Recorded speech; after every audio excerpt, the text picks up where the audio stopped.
starting. There we go. Fellas. Hi, YouTube. So Dylan, I am drinking Dragon's Milk. Nice. It's a barrel-aged stout out of Holland, Michigan. It's all right. It's all right. Don't go to Michigan. They have fucked up dragons there. Yeah, they lactate. Yeah, that's why they're fucked up. Y'all just Okay. don't understand that dragons are nothing more than really big cats. With scales, mind you. Okay. They're really big cats with scales. So, and I can prove this. So Chuck had a theory. Let's hear your theory, Chuck, and we'll All right. discuss it. So this is gonna sound kind of weird. So I'm gonna try and say this slowly and as precisely as possible, because even knowing that, it's probably still gonna sound weird. My theory is thus: elves are the chosen people of Anu. Now, allow me to actually explain what I mean here. As we all know, elves and Mer in general are descended from the old Elnofe, who are, for the most part, all Anuic. Meanwhile, you have men descending from the wandering Elnofe, for the most part, all Padomaic. Now, setting that aside for a moment, let's look at the different races of elves, their pantheons, and what has happened to them over the past, let's say, 4,000 years. First, you have the Altmer, who were once the Altmer, and they effectively just worship Aedra. They just worship Anuic beings, whether that be Aedra, who are currently gods, Aedra, who were earthbones, or Aedra, who were once their ancestors. Next, you have the case of the Bosmer. Bosmer, for the most part, do worship the Aldmeri pantheon, and then they also worship people like Ifre, and as far as we can really tell, Ifre, she is earthbone. She does at least appear to be Anuic. Then you have the Dunmer. And the Dunmer, over the past 4,000 years, have swapped between worshipping Daedra and worshipping three of their own kind. Next, you have the Orsimer, worshipping someone who used to be Anuic and became Padomaic, in the case of Trinimac turning into Malakath. Mm-hmm.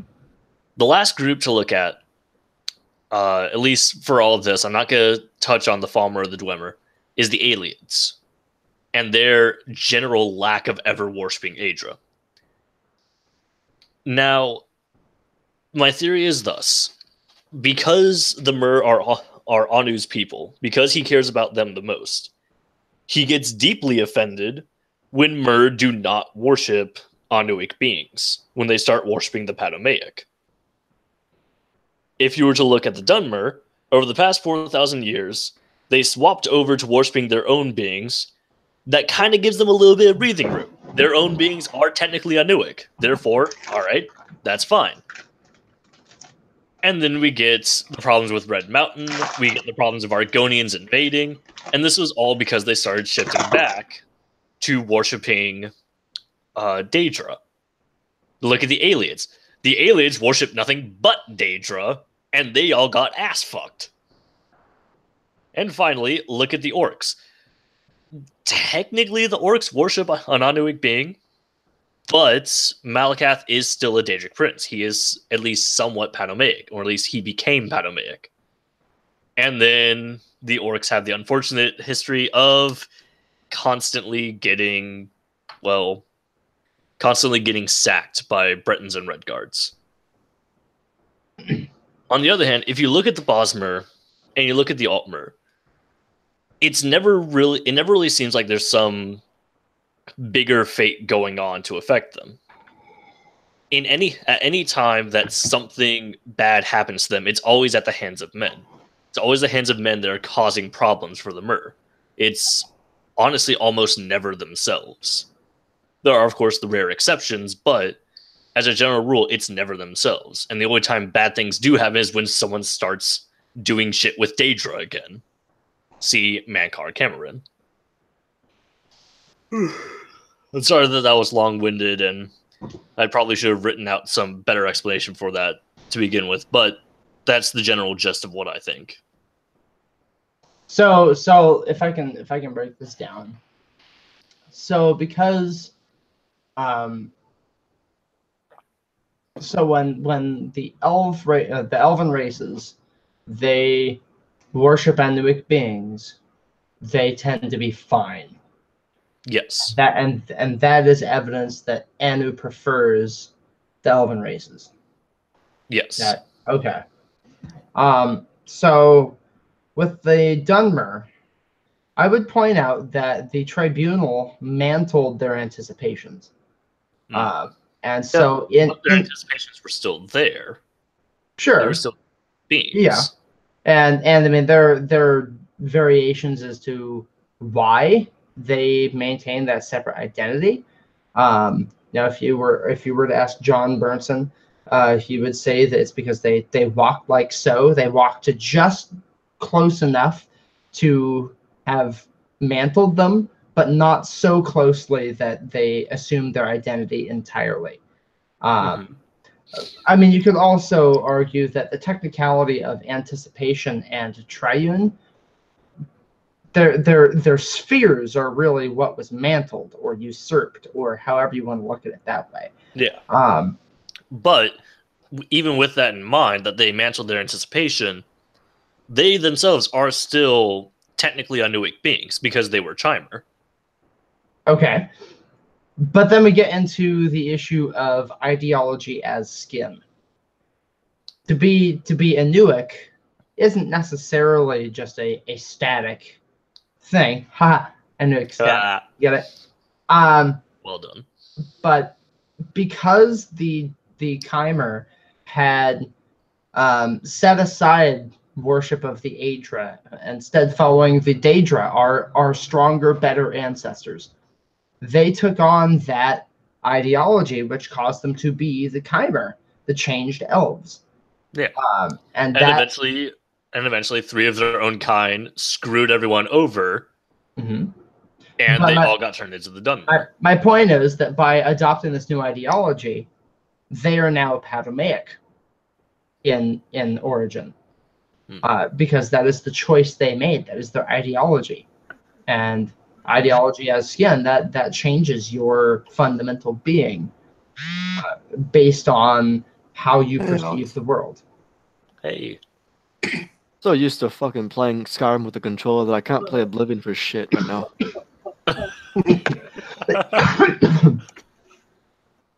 So I mean that's the only wrench I can really throw into that. I mean a lot of it. I mean if we think about ideology as skin, bring Baker Man. And that's it. Yes, Baker that's Man. Baker Man. Anyway, here, just let me We can hear you. Chuck, I do think you're Okay, onto here we something go. though, because as a rule, hi Karen. There, Baker Man. They say hi, Karen. They can hear. I told you they can hear you. Oh, I didn't Hey guys. hear you. Hey, Michael. I'm being a turd.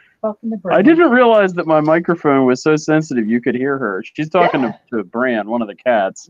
Yeah. we can That's hear too very funny. well. We can We hear know who Bran is. everything. That's too funny. So I mean the difficulty here is that elves, for the most part, the elven ideology is already aligned to the Inuit because of how they view Mundus. Their opinion of Mundus is that it's excuse me, is that it's a trap and that mortality is terrible and anything that even looks like or smells like mortality is a bad thing inherently. Whereas the man perspective is mortality is a gift. We have this time to enjoy and to really cherish each other and ourselves. And they look at life and especially temporary life as a good thing. They're the ones who stop and smell the roses. And so I don't know that it's so much about, I mean, we could say that Padme had chosen the races of man using the same kind of logic. Yeah. But then we also have to remember that this is Anu's dream. well, Anu And- Anu on the same gradient as with Padme is not the same as Anu the Dreamer. Yeah. And that's But- that's really the fundamental difference because Yeah. Anu the Alright. Dreamer, I mean, to my understanding, this is how NSFW warning here in a bit. Okay, wait, you got like titties or something on there? No, Uh, I downloaded this mod that adds a temple from a follow, and the shrine is a bit 18 plus. Naked? Yeah, Does it got titties? Let's I'm see actually the titties. screen sharing right now. Oh, that's I not have to say okay. that is not Well, as there's- good as Mephala can be. Yeah, no, there's Because there's- we have wonderful confirmation from, I believe, Daggerfall that states that in all statues that Mephala is depicted, she has grossly exaggerated genitalia, and I see nothing grossly exaggerated there. Nor do I see two sets. That's Clearly- pretty nice, though. Not lore friendly. Yeah, no, she needs to be like corpulent with her own penis going into her own vagina, and with like spider legs coming out of her back, and then her nipples are holding daggers, and that's what it's got to be. Oh, there's a picture of that actually. Oh, I know. That's what I was. That's what I was describing. You were Yeah, describing that, that. Yeah. or she Send it, that, Michael. or she needs to be this. Yeah, it's a Kirkbride drawing. Oh, did you find it? I'm just saying that, or she just needs to be this. Which that I don't know. I mean, I mean, it's to be it's fair, weirdish. to be fair, if you said Mephala the web spinner, that's exactly what you would Yeah, probably picture. Yeah, I like my Ada to be weird and eldritch and just alien and otherworldly. Yeah, She's- well, that's she- what she's a woman with legs on her back. that's what good old Hermamora is for. Yeah, true that. Yeah. Well, there was a What the post. fuck? There was a post on Tesla that I found one time. What the hell This is dude this? described what he thinks the different princes look like, and they were all just so out there, and I loved it. Like Ugh. Except Shea Gorath. except Shia Gorath, because him being like Rubbish. a dapper gentleman like makes some weird kind of sense. Well, but- all right, hold on. I- Let me go find the thing. Well, my favorite is Hirsine, who's basically he's like a furry UFO, and on every cardinal point there's a wolf head, and at the bottom there's a big meaty fist that comes out as holding a crossbow, and that's Hirsine right there. That's him. And if he's like not worried about his appearance at all, that's how Oh, he shows fuck. up. So just a reminder, that's what Shinigarath looks like in Daggerfall. Yeah. Oh yeah. I have to say, The whole dapper gentleman thing. yeah, like prior to the freaking Shivering Isles, Shinigarath, yeah, he was mad, but he was that whole concept of madness similar, I guess similar more to like the 1800s consideration of madness. Yeah, yeah. Which is why in the editorial article in the issue that came out today, I point out that all the things that Sheogorath is associated with, they're archaic ideas of what madness was. Because when we think of madness, we think of mental illness, right? Like that's a pretty Yeah. clear connection we can make. But people who are mentally ill aren't necessarily crazy, right? Yeah. They're insane. Someone with, who deals with severe anxiety, they're not insane. Someone who has dementia, one of the namesakes of half of the Shivering Isles. Dementia's terrifying, yeah, but a person's not crazy because they have it. You see what I'm saying? Yeah. And so when we look at all the things that Sheogorath is associated with, madness and insanity, they're kind of archaic ideas that don't really fit with the understanding that we have societally as of psychology and abnormal psychology. I mean, we can call someone crazy all we want, but that doesn't really do them justice to the parts of them that aren't ill. And that's a big thing that I kind of talk about in the editorial piece this issue. Michael, did you see issue 6 is out? I did not. I'm just now catching up on Facebook. I've been offline for a couple days. Oh, Yeah. well, fine. I see how it is. Well, Michael, because you came in a little bit into that conversation, just know that the Altmer are God's chosen people. That the Altmer what? The Altmer are God's chosen people, and they will wander the seas for 47 years. This one Michael- might have some thoughts about that. Michael, check out the link Good. that Chuck sent. I just reposted it. You'll get a really big kick out of it. Yeah, it's great. Okay, give me a minute.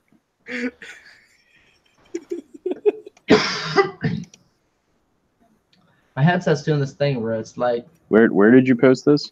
It's in the group chat here. Okay, give me a second. It's the Imgur one. Imgur, however you say it. Imager. Oh God, I can only imagine. It's so funny. I'm actually gonna look at it again. ooh, it's warm in here. I really need to get like some proper Elder Scrolls like T-shirts or something. Like, Oh, dude, you depending on how much you like the Khajiit, on Instagram there's a person who sells them. Let's say like I'd rather be elsewhere. It's got a scuba bottle. well, I like the one that Rotten Jedi has. It says Kim in Daedric script. Oh, cool. Yeah, that's all right. That's all right. Yeah, I like that one. Hi, hi, Alex. Yo. I saw one that had that drink skooma worship Daedra. That is awesome. Have you seen that? Yeah, I saw that. It was the dude like doing the thing. Yeah, Yeah, I want that shirt. I really like that one.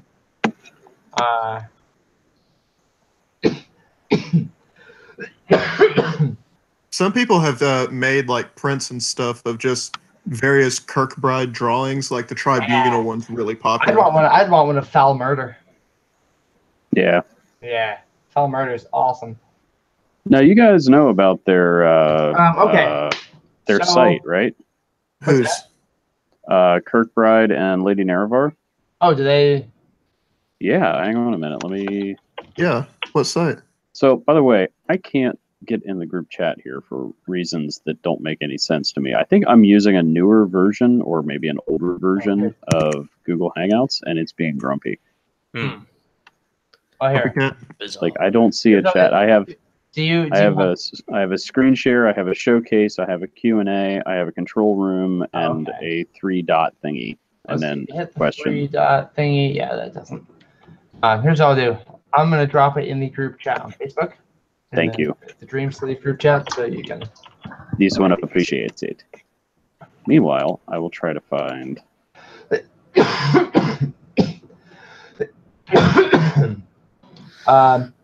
So what else? What else do we want to talk about? I was going to say this about Chuck's theory. I think you're pretty spot on with the Manish-Murish dichotomy. I mean, as a whole, men tend to prefer Lorcan, and the elves tend to prefer the dragon, the time dragon. Oh my god! Akatosh or Ariel. Yeah. Yeah, that's why I'm just gonna say Akka. I'm just gonna put all of them in the same bowl at once. The Khajiit and Argonians kind of start messing with things a little bit in that. Yeah, they really do. Especially the Khajiit. I mean, their pantheon is. I mean, they're just. We love them all. Like, why are you choosing between them? Just like they worship Akatosh, and they have a less positive view of Lorcan than men do, but there's still some redemption qualities there. But they also worship Daedra. Yeah, Lorcaj, the moon beast. Love Lorcaj. Him and Namira are buddies. Yeah, the whole concept of Lorcaj just being like he is held in both admiration and contempt for his great deceit and cunning. So they don't even try and go the managed route of saying, "Oh, Lorcan didn't trick anyone." No, they fully recognize that Lorcan tricked the other gods. Yeah, but like he that's such a also fucked Khajiit up thing life to for do. them. That's such a Khajiit thing to do is say, "Oh yeah, he was so tricky." Like, well, yeah. I mean, that's not to say that's that kind they of their like thing. him, because Lorcaj is an asshole. yeah. It's actually in the Lorechat is called Oh, no, that's no. I gotta make sure I got this Moon right. Beast. You got it He's right. called the Moon Beast, and I think he's called the Moon Beast in the south. Yes. No. In the north. In the south, okay, so in Palatine, Lorechat isn't as reviled because he's associated. He's the sugar ghost, and he's associated with moon sugar. In the north, he's called the Moon Beast because in the north, that would be Anakina, right? that'd be Anakina, and because in the north, Alkosh has tended to be the primary deity, Mm-hmm. if I remember correctly. And I don't remember if that is strictly elsewhere mod lore or if that's like lore. No, I think it's lore because in Varieties of Faith by Michael Kerr Hawks, or however you say his last name, like Yeah. he calls Alkosh like a what is it? He says like primary Pre-Redata. pre-Redata Anakim deity. Yeah. Yeah. So no, you're onto it. And then for those who are interested in the Facebook chat, I put a link to Kirkbride and Lady Nerevar's Restless League spread shirt site. They have another one, which I cannot remember off the top of my head, but this is the one I usually order from. Yeah, I love that Almsavy one. Yeah. There is some, and you can get that in shirts, sweatshirts, mugs, etc. And I don't know where, I'm not seeing them here, but I know. Yep, they're there. There's a ton of Coda T-shirts, and I own a couple. Where is this link? Master It's- Niloth's it's- fine teas. It's in the Dream Slave group chat. How do I get On to a Facebook. group chat for the Dream On Sleep? Facebook. Yeah, you may not be in there. Let me Yeah, probably not. I'll copy it here. It is Okay. It's in Good chat. man. Wow, that's a long link. But there it is. All Dunmer stuff. I like this. Oh boy! You're gonna lose so much money. One Michael, have a size name. Quark mug. I'm so excited. It's It's a super cool. lovely Gwar mug. I have Yeah, the man. main. I'm stoked. Also, it's a white guar. Oh, It is. Oh boy. all right. So speaking of Maine, there's something I'd like to bring up because Yeah. I've heard some people complain about this in the past. So I myself have not done the Reaper's March storyline yet. All I know is that it has something related to choosing the new main, and your two options are both female. Yes. I have heard a ton of people complain about this, not complaining about any of the writing or anything, but complaining about the fact that you can only choose between two women, Oh, and for then going pity's on to sake. say that the main can't be female because females don't have mains. Oh, yes, they do. In ESO, you see lots of female Khajiit Yeah, with mains. fucking Headmistress Harani has a main. Yeah, It's like yeah. the first one you run into. Like, So the trick with the main is that, and boy, this is. I might say this wrong. Is it that when both moons are new? Is that right? No, I think it's when both moons are aligned and the third moon Yeah, appears. Maybe that's it. Whatever it is. There's a certain kind of alignment with the moons, and then a main is born. Yeah, And Joan and Jode align, and the Dark Moon appears, also aligned. that's And it. a main. Yeah, because that's in. wait a minute. I haven't- Wait. Is it the I- dark moon or the main's moon aligns? I think the Dark Moon is the main's moon. It's not, but that's okay. Oh, That's any. okay. Yeah, that's different. There's That's so 'cause many it's- color that's- options. It's really good stuff. But yeah, so what happens is that there has to be a certain alignment of the moons, and then a certain child born under that alignment is the next main. And so what happens is you get to Reaper's March, spoilers, and the current main. I don't remember if he dies in Reaper's March or when that happens, but anyway, so there needs to be a new he's main. basically close He to God. lays down the Actively. title. And gets so what possessed you by the Dark have. Moon. What you have is twins, two sisters. And that idea of twins, and this should remind you of an antiamorphic relationships, all that stuff, shadow self, etc., that all plays into it. It is a fantastic story. It is. Oh, I have no doubt because so far everything about the Ordinary Dominion has been throwing me for a loop and thoroughly enjoying it. Yeah. For Did you do instance, anything with the spinners? I am like halfway through Green Shade right now, and in a bizarre twist, the Ordinary Dominion has actually gotten me to like Bosmer. Right. Because Yeah, as I never really like Bosmer's super fleshed out in ESO.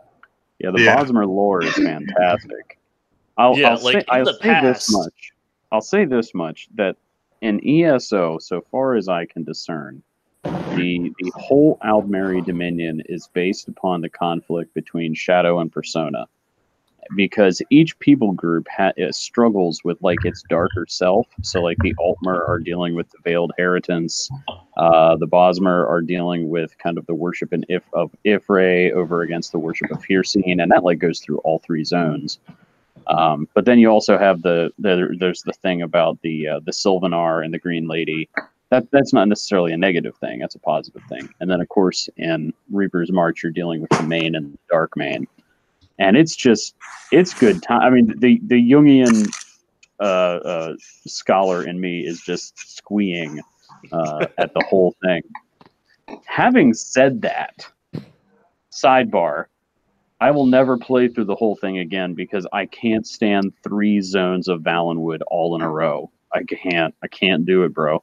Yeah, I feel like that's probably the difference between you and I. I'm totally fine with 3 zones of Valenwood, just because I like forests. Like, I like them. I do too. But it's and just even if I'm much. seeing 3 zones of them in a row at the same time, they at least between Grotwood and Greenshade, they at least still look like different forests. Hell, I've ran through Malamal Tor in the past, and it feels like a way more dense forest than everything else. Oh yeah, like it's kind of scary. I remember all those stories I remember those lore stories I used to read that talks about Valenwood and talked about how Valenwood doesn't have roads; it just has lightly worn footpaths that you can't really take a cart down. And as I was running through Malabar Tor, that's exactly what it felt like. Well, go ahead. I'm actually kind of looking forward to the New Life Festival, because if they do the same thing as the Witches Festival, where you get a refreshable 200% experience boost, I'm immediately going to make a Magicka Dragon Knight and just see how fast I can get them to level 50 by doing the train. nice. I started a character on ESO. What did I name him? Like Chrome Little Pete the Magic Knight. What Chrome House or something like that. His Chrome Dome. Minotaur is not literally a Minotaur. I think I made him like a Nord or something, just to make him as big as possible. And I'm going to focus on roll dodging and moves where you charge a lot, and that's gonna be his thing. And so I'm gonna give him like the Hide of Morehouse armor set, and basically just roll dodge like into people, and that's gonna be how I. I forgot that the Hide of Morehouse just lets you damage people by roll dodging through them. Yeah, it's all sweet. I think one of the cooler things is that the fact that ESO technically has 2 sets of Minotaur equipment. Yeah. Because you have the actual Minotaur style in Dark Brotherhood, but then you also have Falkreath's Holds style. Yeah. Well, I have one themed character already. His name is Prototype Assault Lattice. I saw you playing as that one. Yeah, he's a fabricant. Good old pal. The moment I saw that character, I was like, oh, I know what you're doing here. I was hanging out with Sam. Also, hello everyone. I just tuned in. Oh yeah. I was hanging out with Sam, and I saw you guys talking in the in-game chat. I was like, my God, this is terrifying. Yeah, I always RP. I don't think you should ever trust a robot named Pal. Yeah, no, he's if I get really bored, I'll go into a random zone and be like, greetings, I'm Prototype Assault Lattice, but you may call me Pal. I am here to be your shield in need or whatever. Like, I basically tell people, yeah, I'll come and kill stuff with you, for fun. Let Am me I- know when you do this next time. Alright.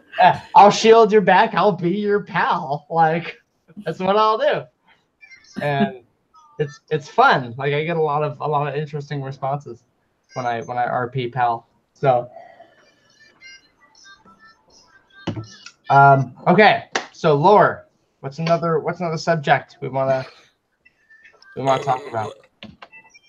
Space. Space. The final frontier. Oh, we love space lore. Oh, Lore boy, business. space. We actually did a Selectives Lorecast on space lore. That was actually the first Selectives. That was the if first Oblivion- Selectives Lorecast episode that I was in. If Oblivion is space and it's the seas of Oblivion, and you can get Conjurer's burns up your arms from conjuring things well beyond your level, does this mean that space is made of acid? Hmm. I don't know about that. I think that has to do with. I think that's the magic and the amount of energy it requires. You know what I've been wondering for a while? Hmm. I actually have an answer for this. So, some of us disagree about Oblivion and space lore stuff, and there's nothing wrong with that. But my Yeah. view on this is that the Arbus is a philosophical dispute, and everything Nern related is yes or positive, and everything Oblivion is no or negative. So when a positive enters into a positive or hadronically aligned being enters into Oblivion, which is hadronically or negatively aligned, Oblivion tries to nope you out of existence. Yeah, I can see that. That's and usually that's how why I you- see it. That's why you need belief engines, which are not just ways to propel yourself through the infinite sphere of Oblivion, but also help to remind you that no, you really do exist, and to not be immediately wiped out. Is That's that why- also why Dremora don't go to Aetherius, like in that interview? Yeah, they would nope out of existence. That, No, they wouldn't know out of existence. They would yes out of existence. They would yes. I don't know. I have to work that one out. That's math. There's math in there, and I don't No, know. all right. minus It's the 1 same- plus 1 equals 0. Is that yeah, a yeet? All right, like listen. that. It's the same as D&D going to the positive and negative realms. If you go to the negative realm, you'll start decaying rapidly until you're nothing. If you go to the positive realm, you'll start healing rapidly until you're nothing and become pure energy. Basically, yeah. Yeah, and that's also why Daedra can't stay on Nern for very long, because it's antithetical to their beingness. They can't stay on Nern very long unless they go through a process that actually makes them mortal. Right. Well, they go through a process whereby they establish a covenant with an hadronically aligned being, which I would assume means that some form of the beingness of the hadronically aligned being is transmuted to them to allow them to stay and not be. However, There's this one does not instance- necessarily mean that they were indeed summoned, as there is a quest in Bankarai Yeah. where I you was meet about a to- Daedra who she's just kind of there. Kicks assy, her name. Nice. Yeah, her name was something like that. Yeah. The whole So- concept was just like she tells you, hey, no, some of us, for Hermaeus Mora, some of us just, go through a ritual that lets us stay on Nern. Oh, that's I've awesome. stolen all of that lore. So, Michael, how would this work had the plane meld succeeded? Oh, I mean, God. you get a negative and a positive together, there should be nothing left, right? Okay, I have an idea. Do it. Think of it as like you have Aetherius, yeah? Mm-hmm. Aetherius is +2. Oblivion is -2. Then you have Mundus, you have Nern, which is one of the following. It is either +1, -1, or net 0. If we assume that Nern is net 0, then that means that if the plane meld were to succeed, Tamriel as we know it would probably still exist for quite a long time until it itself adapts to a -2 charge reality. Hmm. And if it's a positive one? Then it's probably going to get fucked before it gets to there.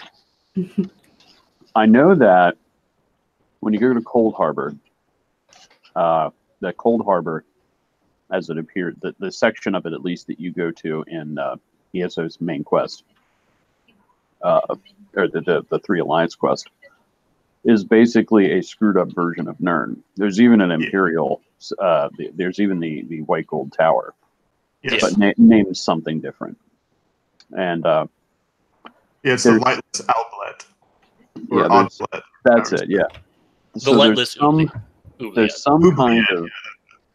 there's some kind of translation going on there, and Molag Bal rewriting the Adric narrative of Nirn to become his own.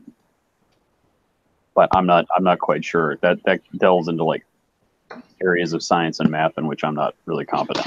It delves into Molag Bal and having to address the fact that he got massively different titles in ESO. I was watching cat videos. Are we talking about the simulacrum of Nirn that exists in Cold Harbor? I love my theory about slightly. that. It was as a tangent to the greater question of what happens when you pull Tamriel into Cold Harbor, and also what happens when positive charges meet negative charges. Spoiler alert, this isn't science, it's magic, so they repel each other. Oh, there you go. I wonder if maybe, because a realm is an extension of the prince who governs it, right? So if something shows up in the realm, that means it's part of Molag Bal. Right. Unless we consider it as a foreign entity, like a virus. Yeah. Yeah, I mean, or them putting something up your butt, like that, Like Meridius City? Yeah, I mean, what else do you do with a tower? Like Meridia being an asshole. Yeah, so... I think it's It's a Molag's weird place to asshole in find a this case. beacon. So it's...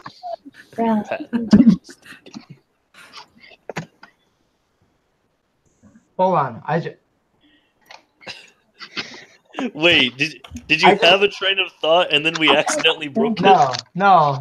I'm going into a place of heresy here, and it just occurred to me. What are the connections between Molag Bal and Alduin? I'm posting some Apocrypha to Telmora right now. I think you all will really enjoy it because you remember me of something. Did you just ask the connections between Molag Bal and Alduin? Yes, I did. What are you thinking? So as Molag Bal is trying to bring Tamriel into his realm, he's trying to bring Tamriel into himself. He's trying to eat it.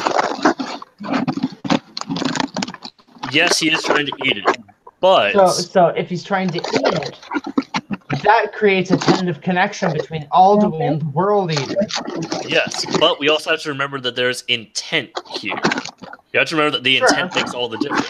Molag Bal's intent is just to make Tamriel part of his realm. Alduin's intent is to eat the world because it's his job. Eat the world, he wants let to it die, rule let the over Calvary it. Something I just learned right now, according to NordicNames.de, is that there's one person in Sweden whose middle name is Alduin.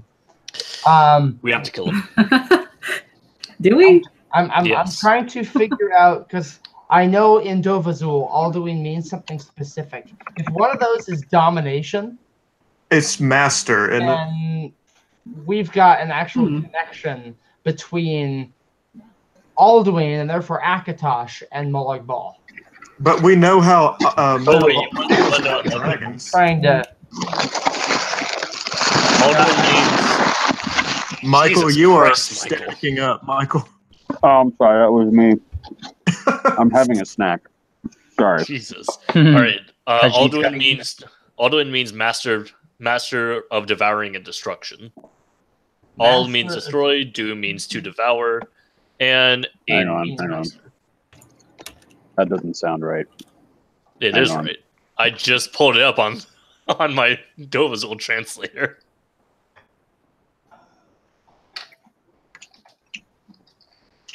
Doesn't ALD ALD mean first or something? No, it's not ALD. In Dovazul, it's all AL. Oh, I know that. I'm just talking about in terms of Elfany. Yeah. In non-effects languages, ALD means older elder. Just It makes me wonder what the suffix "uine" means in LWP. In Elder Effects language, I have a feeling Yuin is just a fancy word to put at the end of someone's name, so they don't feel like a ponce. All right, I just tried translating Alduin, and it came out Alduin. He's like, this ain't a trick, baby. What you see is what you get. Oh, interesting. Alduin is an old High German variant of Aldwin. Oh, cool. I can't sleep. I'm trying to find out. I'm trying to find out what it means. His name can be separated into Alduin, which means destroyer, devourer, master. Yes, I just found that. Yeah. I just went to UESP. Because the master part. Master's. What about the destruction part? That's why I said master of devouring and destruction. They used to say, yeah, he's the master, but he's the master of only those two particular things, not the master of anything else. Well, that's not what he does in his dragon cult. He rules over Skyrim. He doesn't. Yeah, he's a dominant. And then Skyrim, and then the Elder Scrolls 5 happens, and he comes back to actually do his job. So that makes me wonder, because the Ruddy Man, who was the ruling king of a different Kalpa, or maybe Lig, whatever the thing. The Ruddy Man, who was Moloch Ball at one point. Mm-hmm. Yeah, that's where I'm going with this. No, the Ruddy Man wasn't Moloch Ball. His skin, that was just his skin. The Ruddy Man was, Moloch Ball is a broken, shattered remnant of the Ruddy Man, the original OG Ruddy Man. Yeah. The Ruddy Man we have now, had now, I believe was a Chimer child who wanted to scare his village and put on a hide that he found. Not knowing that his blood skin, and then he turned into a monster. Yeah. So and then Vivek came in and kicked his ass. So the Ruddy Man shed his skin. Who does that sound like?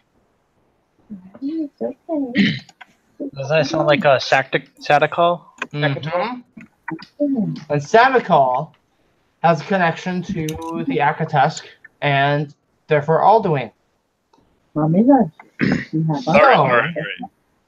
So something I feel I should bring up with Sadakal and indeed all of the Redguard Pantheon. Okay. All right. If we are to assume the concept that Yokuda is the past and Akavir is the future, which is not to say the actual past and future of Tamriel, but the past and future Amaranth, the past and future dreams. Yeah. Then we must assume also that the gods that the Redguards worship were the same gods that Anu worshipped when he was alive, because clearly these people who are the people he knew, or rather the people that he was, he would probably just give them the same gods.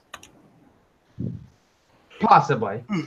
This also leads to something kind of funny in the case that the Redguard equivalent to Lorcan is Seb, and everyone hates Seb. Because Seb's a dick. I'm trying to look for the bit. Because Satakal, I guess, is the world skin. That's is the Yokudan god of everything. So I'm trying, because I know Satak and Akel. So Satak is basically the Anu, and Akel is basically Padme. So I'm trying to find where Control F shed. Let's see, the first serpent shed its skin to begin anew. The old world died. Satakal began. So which one was the first serpent? Satak is the snake who came before. So is Satak the first serpent? Yeah, seemingly. Nothing except Satak. Nothing else had a space to exist. The world on Sakat. All right. I think something we should also notice is that Satak and all. I don't think they're separate. I believe Sadakal is Anu and Padome, at least the concepts of Anu and Padome put into one being. Yeah, so it's the Atakota of the children of the another concept that we could consider. Anu, the dreamer in this case. Mm-hmm. Yeah, in his dream there are basically two beings. You have Anu and Padome, and you have their interplay. which that I mean, very well could have not been the case when Anu was awake. For all we know, when Anu was awake, there was just one. Yeah. Oh, absolutely. Because I'm of the mind that Anu and Padme, they are a split in Anu, the Godhead's psyche. One being Anu's perception of himself, and Padme being the negative aspects of Anu that he scapegoats for whatever happened to Nur. So whatever, I mean, the idea I kind of roll with is that Anu, the dreamer, in life, he killed his wife Nur, and so as he went into a coma of regret and birthed an amaranth, then he split up his psyche in, you know, maybe superego and id, or just kind of personifications of him and the bad part of him. And those in that case, I don't think it would be his id. I think it would just be his ego and his superego. The idea being that, yeah, think of it like this: like your ego is everything that you personally believe about yourself, and it tends to be very selfish. That could easily be Padme. Meanwhile, your superego is the self that you aspire to be because of society. That could very well be Anu, and that's why you have the whole concept that Anu, even though it is stasis, is still a much better choice than Padme.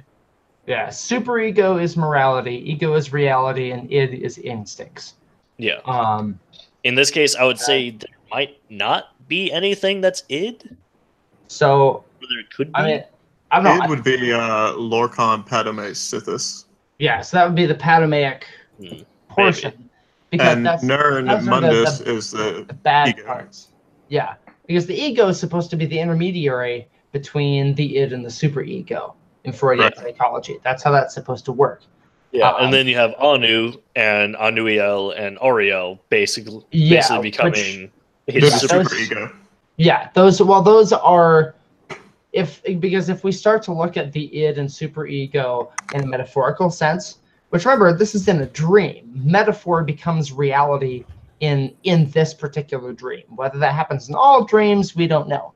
But the id, Anu, Padme, needed to understand itself, and so it lowered itself in the subgradients and became Sithis. The superego, Anu, became... It wanted to understand. Anuiel. So yeah, it became Anuiel, which is the soul of Anu. Anuiel became either Auriel or Akatosh or the Akatusk, whatever. I would say that Anuiel became Akka.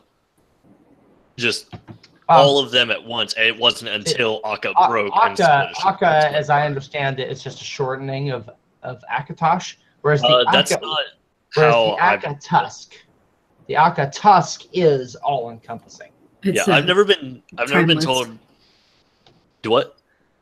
Sorry, I had a bunch of stuff in my. Oh, I was like drinking hot chocolate. The Akatusk is basically like without time, you can reference like all of them at once because there's no Ariel or Akatosh that come before one another, depending on how you look at it.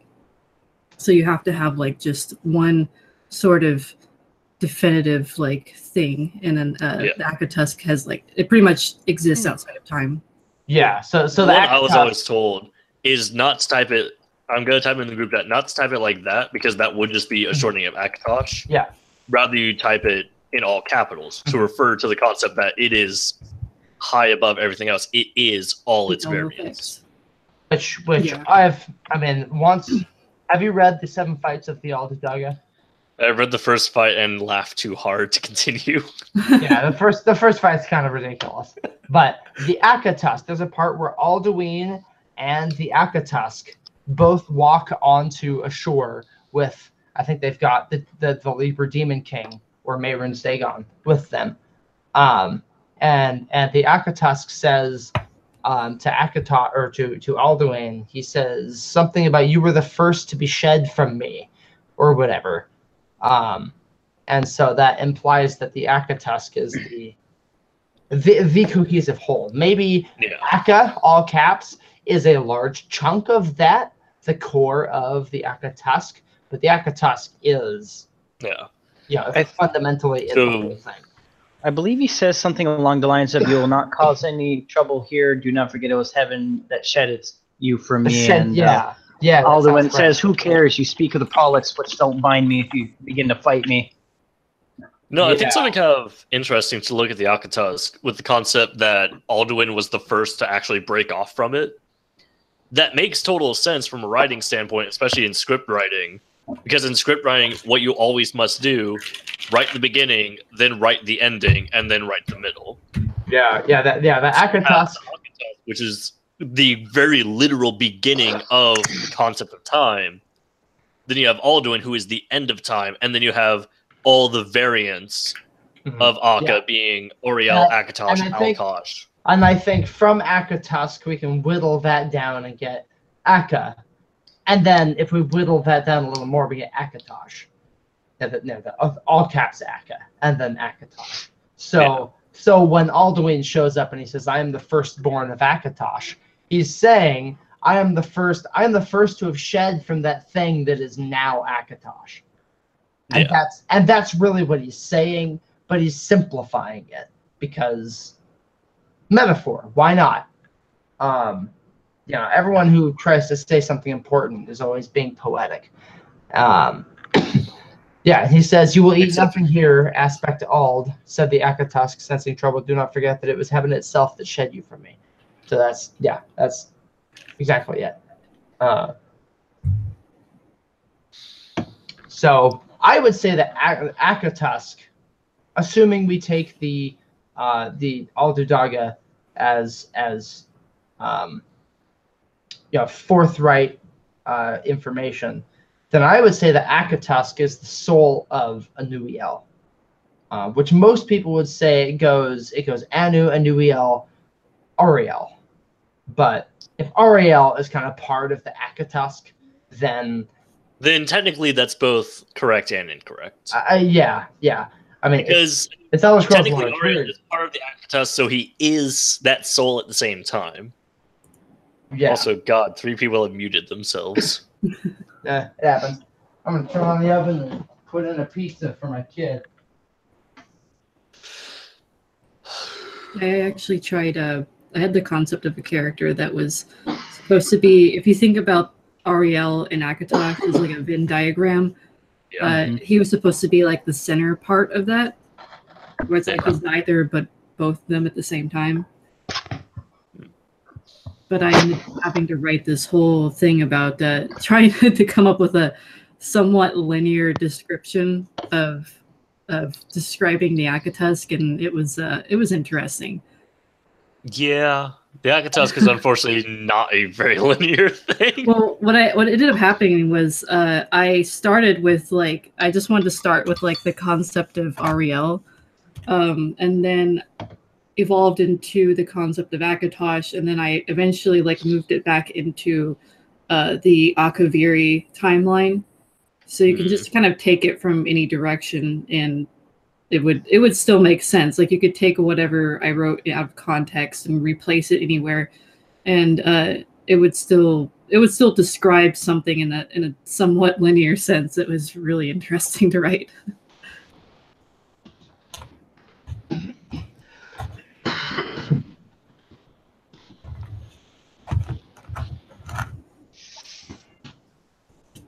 Had some apocrypha in test lore that I'm gonna invite to be added to. I just submitted something to Telmora too. Sweet. Since we were talking about that subject. Totes, dude. Serpentwine, you've submitted something else to the Telmora, haven't you? Yeah, I've submitted a couple things whenever I remember to. I feel like I copy edited something of yours, and I really liked it. I just don't remember what it was, but that name stands out to me. Thank you. I try to make it stand out a bit. I'm actually at the moment I'm trying to archive all of my writing into one area, so I can actually start submitting more of it. Yeah. See, I used to use Reddit for that. That was the whole point. But then I started the Telmora 6 months ago, and now all my writing is on there. It's only that young? Yeah, 6 months. Oh, okay. Sixth issue, tentative monthly schedule. So probably a little older than 6 months, but yeah. Damn it! I just cut the tip of my finger. Huh. Well, it especially since it's one of those cuts that's just like it stings a whole lot. Oh, like a paper cut? Yeah. It's at the perfect little nerve ending. Man, I have so much of this stuff, and it's just all over the place. I get like no upvotes whenever I post an issue to Reddit. Very sad. I feel for the Apocrypha I post sometimes. I could sticky my post on test lore, but I don't want to do that because it's my post about my project. I thought it was something bizarre. And then you get posts like Alduin was at Helgen to establish his rule, 334 upvotes by the grace of Todd. Well, what's the? Yeah, there's a lot of dumb posts. Our Lord and Savior Todd.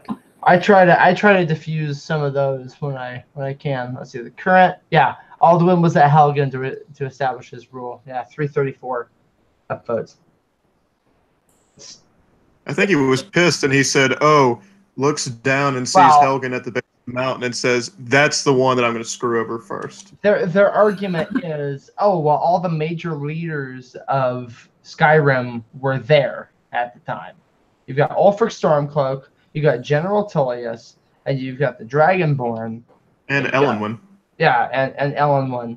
And so Alduin shows up and raises some hell. Maybe assumes they all die. That's his first step in dominating. Skyrim. That's still one of the weirdest things that I've seen. Whenever people talk about how the Elder Scrolls V Skyrim, with having the concept of Alduin wants to take over and control Skyrim, even though the entirety of Skyrim's main storyline seems to be about Alduin coming back and actually doing his job for once. Well, that's what everybody says that he wants to do. It's not. He doesn't say that. Like through his actions, it seems like that's what he's trying to do. He's not specifically taking control of anything. He is bringing back dragons for the express purpose of killing people. Yeah, I don't know. I'm of the mind because people always say that, oh, well, Alduin, he's abandoning his purpose because he likes the power too much or whatever. I think, personally, he's just playing with his food before he eats it. Yeah.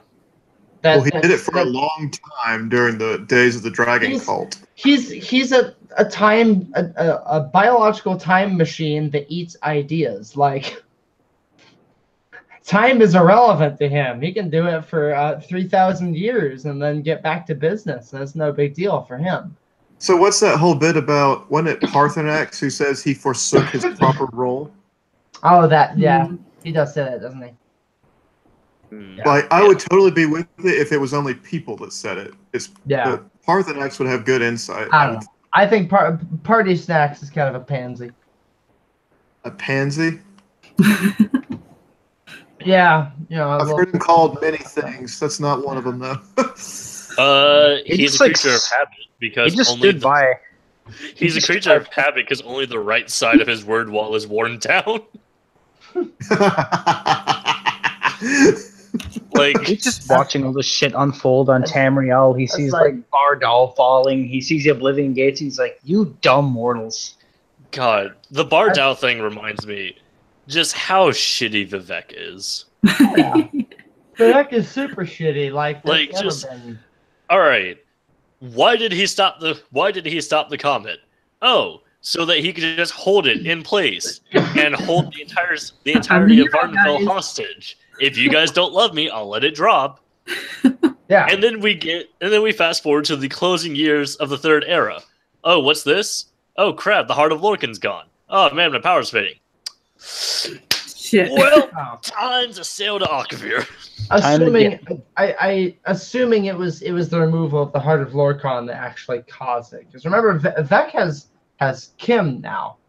He can do whatever he wants, you know. And he purposefully chose to just Sure. let the comet crash down on people who still loved him. Which I remember seeing a quote. I don't remember what it's from, and I can't find it to save my life.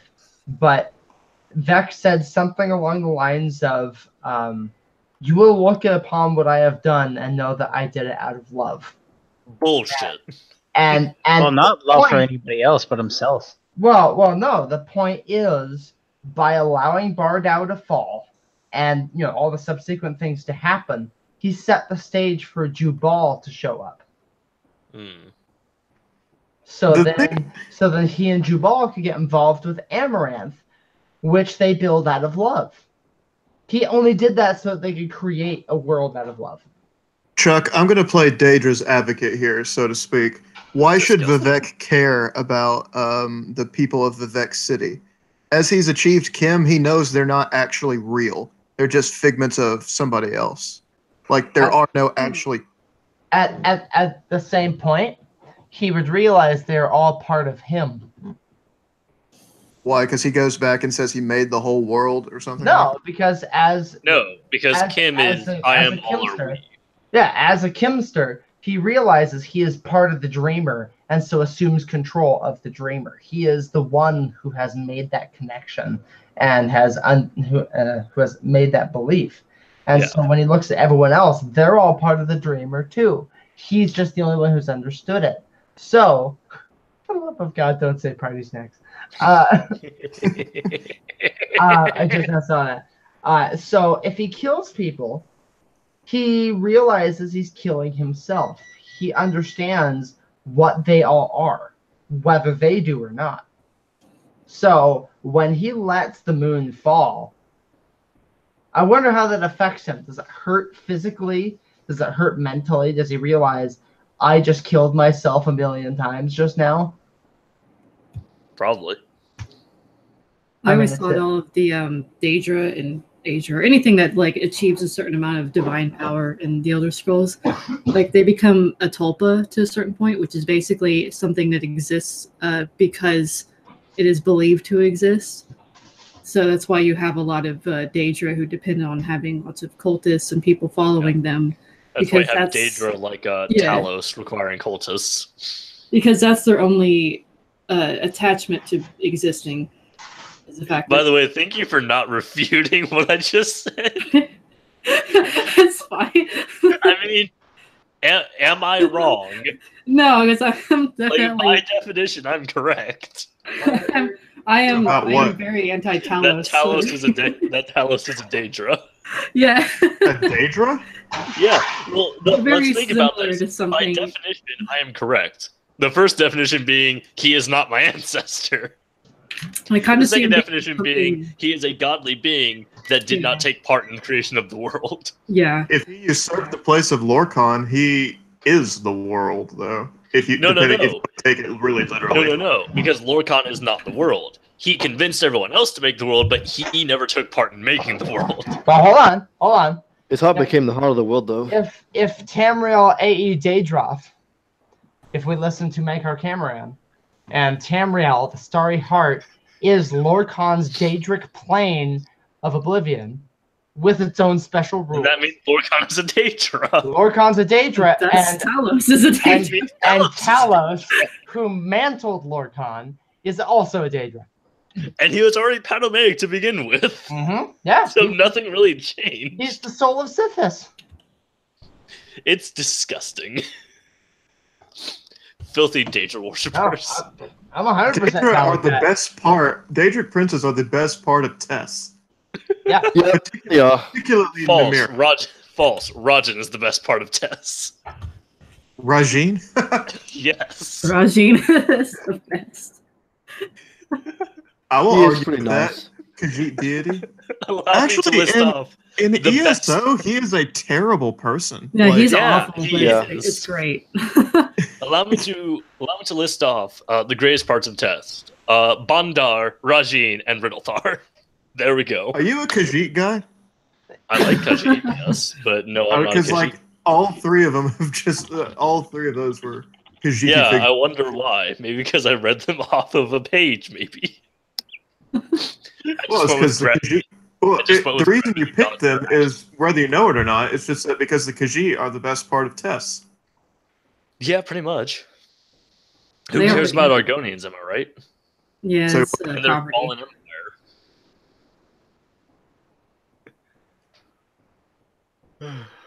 Yeah. My mom just shared a thing on Facebook. It's this dude who there's pictures of like objects that kind of look vaguely like faces, and then he draws the little faces of them. And she commented that because when I was a toddler, I would refuse to go near the front door because the little lock, the deadbolt thing, it looked like a face, and so I was scared of it. So I can see that. Yeah. Hold on, I have a picture that's perfect for this. Let me see if I can find it. Right. Let me go over to Imager. Upload this picture to just the random assortment of crap I have. And here we go. Dylan, are you there or are you AFK? I'm here. I don't mean this to sound rude. It will, though. Do your pain meds help you deal with the populace of the United Empire group? That's actually a What? pretty good question. Sorry, I'll cheers I to don't that. know what's going on now. What's happening? I refuse to be in the United Empire group. Dylan's an admin of the United Oh, I know, Empire. I know. Oh, no, I was telling I was Chuck. in there What for the a while, hell is the and I was United like, Empire? okay. It's a Facebook group. Okay. Yeah, It's like Skyrim addicts on crack. Oh no. I gotta get the fuck out of this place. It is Oh, no. exhausting. I don't want to be part of that. I avoid. Please no. So did you see something in there that made you cringe or what?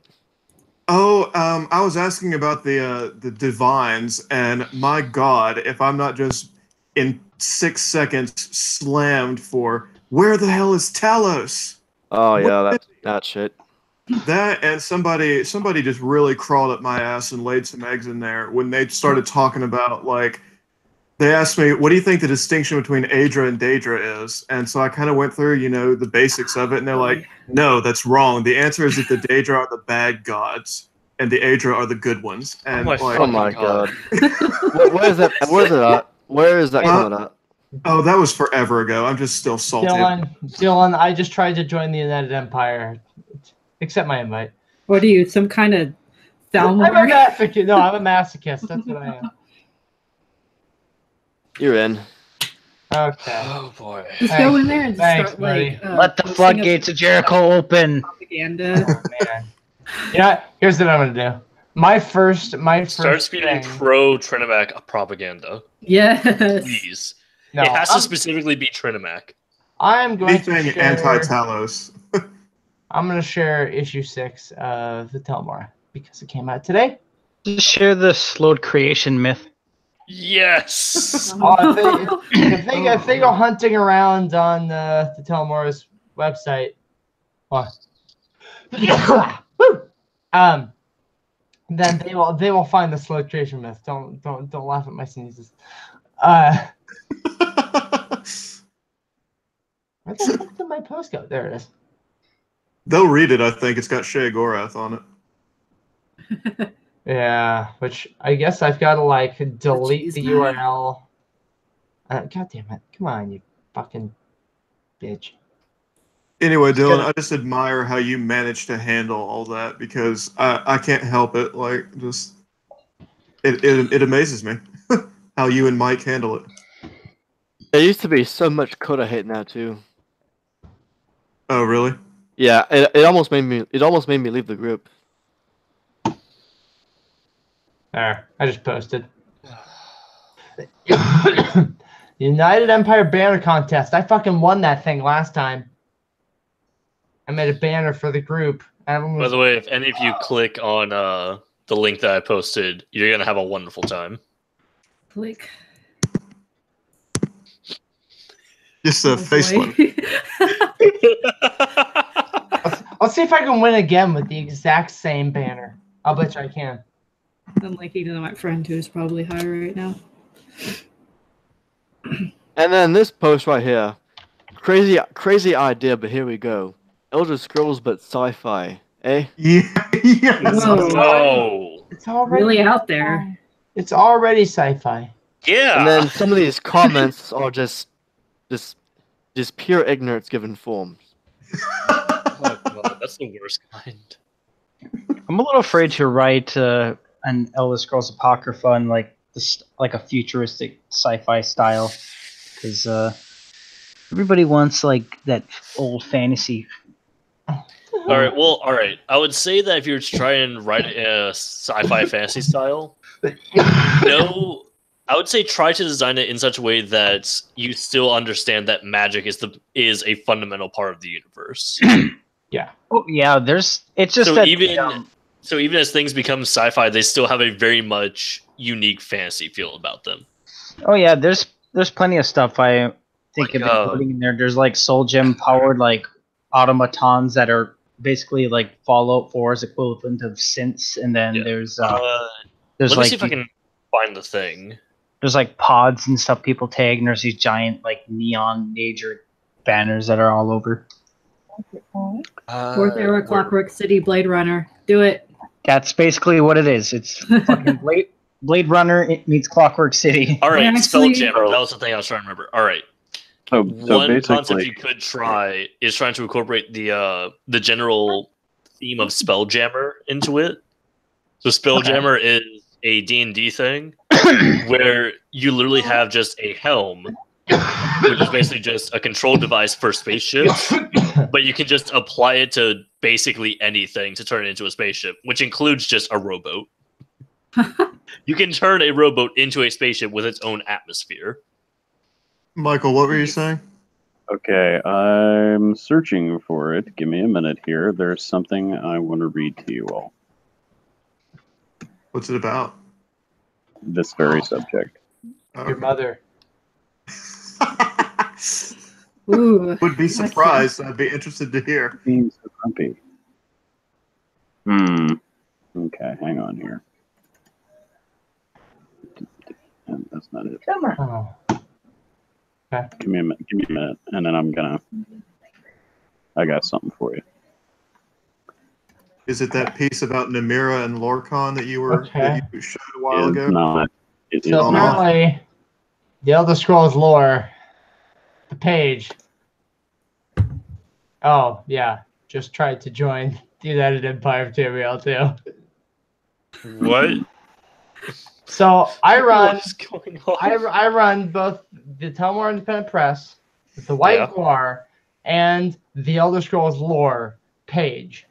Okay. I just tried to join the United Empire of Tamriel as the Elder Scrolls lore page. Oh God. Yes. We'll see how that goes. I want to see what happens when you make a post and people just look at that and think it's just some rando and the just entire page. Well, you know what? I think I'm because I made a post in the group about the Telmora. So maybe I'll just delete that and then redo it as the Elder Scrolls lore Oh, and see what happens. It sounds fun. Whoops, let's try this again, guys. Yeah. All right, fellas. I did Let's this get me, to it. but people don't know me. They know the White Guar, they know Elder Scrolls lore. None of the fucking people in here have ever heard of the Telmora, so you should approve that request, Dylan. Wait, Wait, what's there's up? post approval in there. Oh, the Elder Okay. Scrolls law? Yeah, that's me, Okay. dude. My Hopefully this is, here we go, it's starting to load. So as a preface, this goes out to anybody who has ever considered writing an Elder Scrolls fan fiction, apocrypha, whatever type of thing you're thinking Keeping in mind that that this is coming from me, who has written a stupid amount of stuff. Like, dude, get a life already. We love you, but- Mike. But what I'm going to read is actually written by Michael Kirkbride, and it's Oh called boy. The Code of Coda. And Oh. I don't know if the Tomorrow Win Today page is still up. It's But still up. It's just not updated. Okay. So when it first came out, so Tomorrow Win Today was kind of like the discussion / posting place for Coda. And the first 2 issues were people writing their own codas. And if you look in the comments section, there is a ton of stuff in there. And I want to say it's in the 2nd issue. Finally, MK responded. He responded with this. Code of Coda. My Coda. Lore-wise, I've had my say on these matters for the time being, and now all of my work is canon, since canon is no longer a word with practical utility. Other practical applications of mine I'd like to reiterate or clarify are: mine is free to use, as a template infinitely full of templates. My Coda is where all of Nerds can exist in a simulcast without regret. The Coda. There is no such thing as test fan fiction anymore, unless someone wants to keep it that way. And that's fine. We, that's the House of We, doesn't need them, because Coda is the ever-growing, ever more embracing of its fans' contributions and the natural evolution of old tests sped up for the modern age sequel to not any one game in the series, but a sequel to all of it combined. One last infinite thing about the Coda as a free associate at Day One Dog. Look at the love. It's all over the place. Even the downvotes are civil. Not the case anymore. If the Coda has any rule, it is the rule of civility in which to freely associate. We are not here to conquer or get in fights over anything, because we won the war of canon. In winning it, we threw it out, but we're still polite about it existing. And under this umbrella of free association, there are no more titles, especially lore ones. No masters, no vets, no noobs, no casual, unless they reserve that space.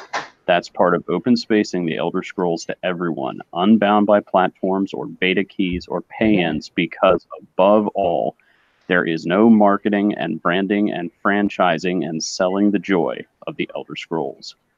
No more fear to swat or get swatted. The law of the Coda shouldn't cause the former, and it does not tolerate the latter. There is no camping here, only LFG or solo or game moderators when and if we choose. We are the new et ada, still in beta, and we're going to never be over.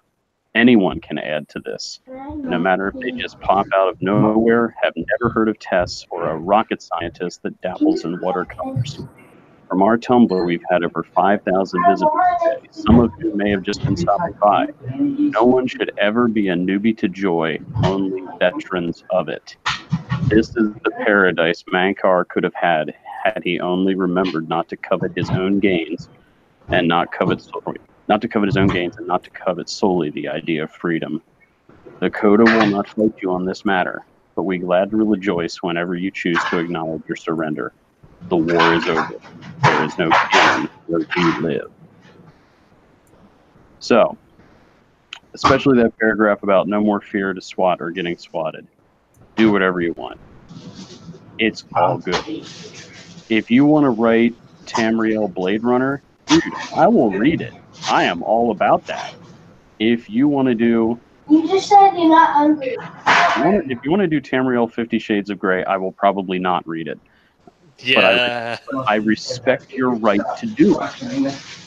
That's the law. That's what the Code of Coda is.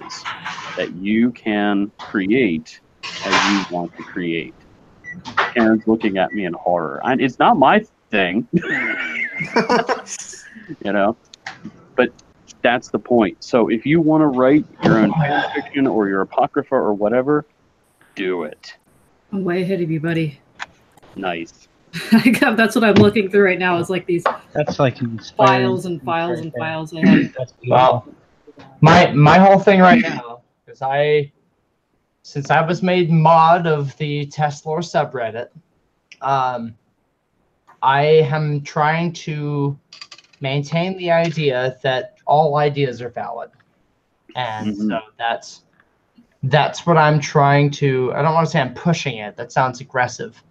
I'm trying to espouse that and explain it in such a way that other people go, "Oh, that's what you mean." Okay.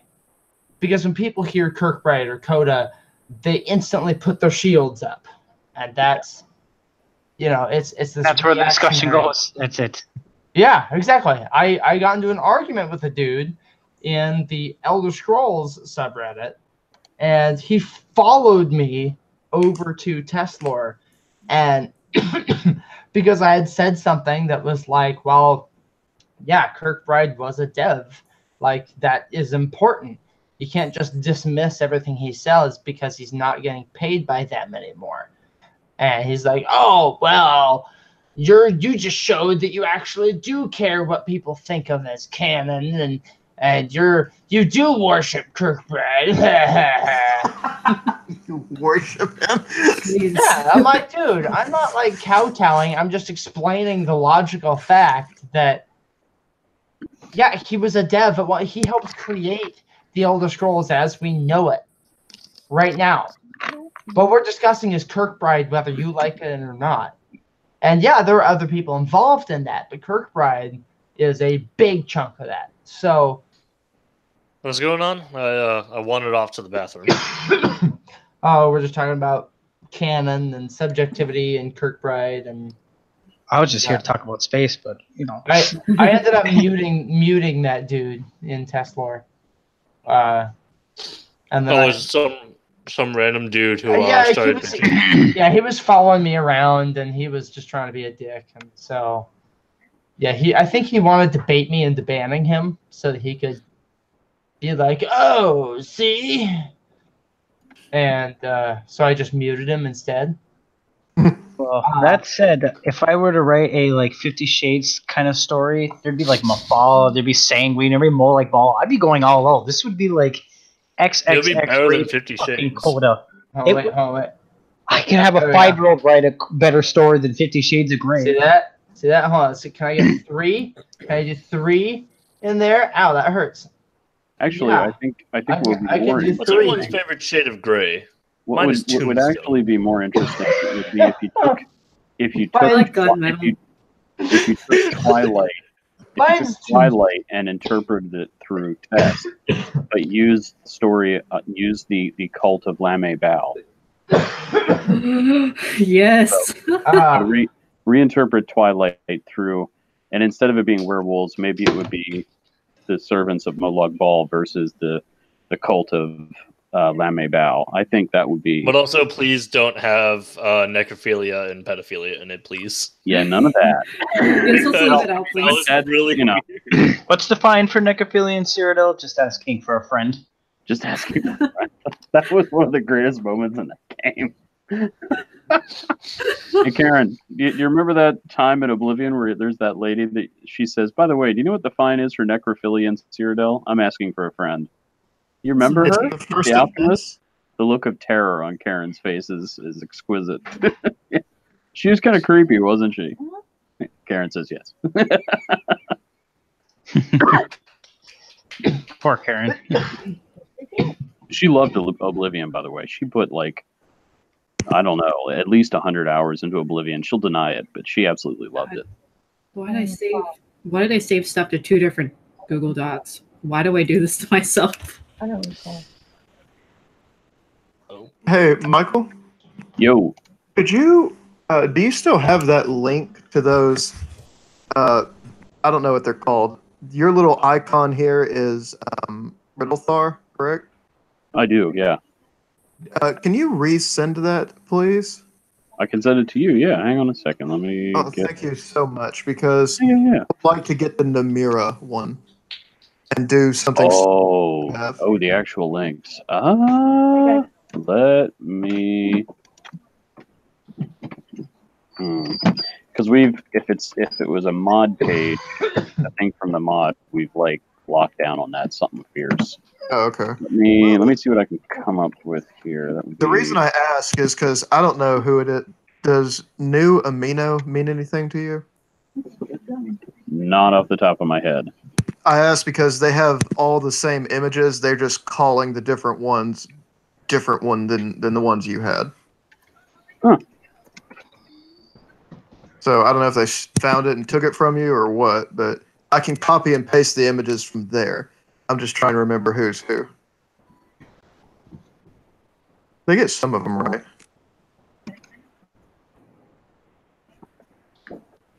But like, yeah, the one that you call Arcaj, I think they have that as Shekarov and all that. Hmm. Hang on. Let me see what I can come up with here.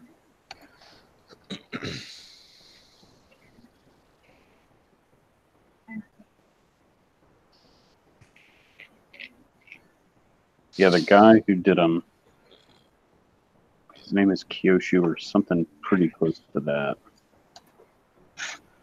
I have a question.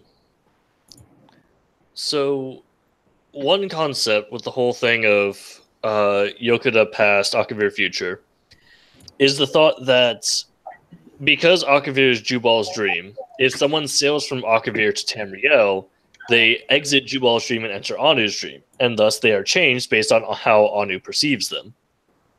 Therefore, though it would stand to reason that the same thing happens if you sail to Akavir. You would then be perceived by Jubal, and you would see how he perceives you. Right. So what happens if someone from Tamriel sails to Akavir? If you have an entire navy of Tamriel with the intent of sailing to Akavir for war, what happens when they cross that threshold into Jubal's territory? Report A disaster magical of Giannis. storm destroys them.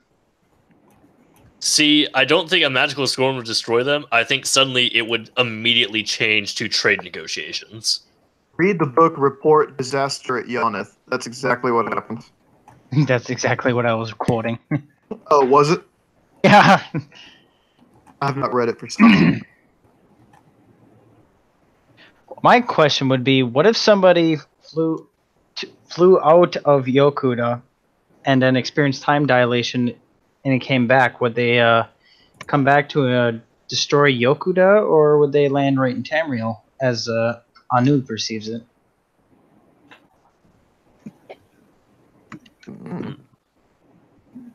I don't concern myself with Yakuta or Akavir. Tamriel's nice. Let's just live there. Well, yeah, I was thinking it'd be interesting to write somebody that just came from there and just babbling all this stuff, and everyone just thinks they're nuts because they can't understand Yokuda. Love it.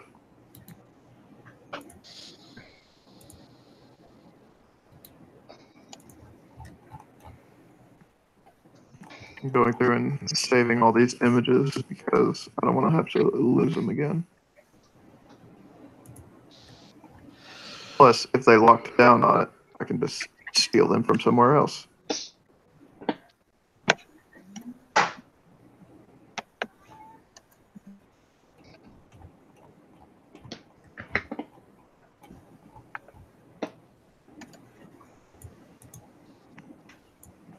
Okay,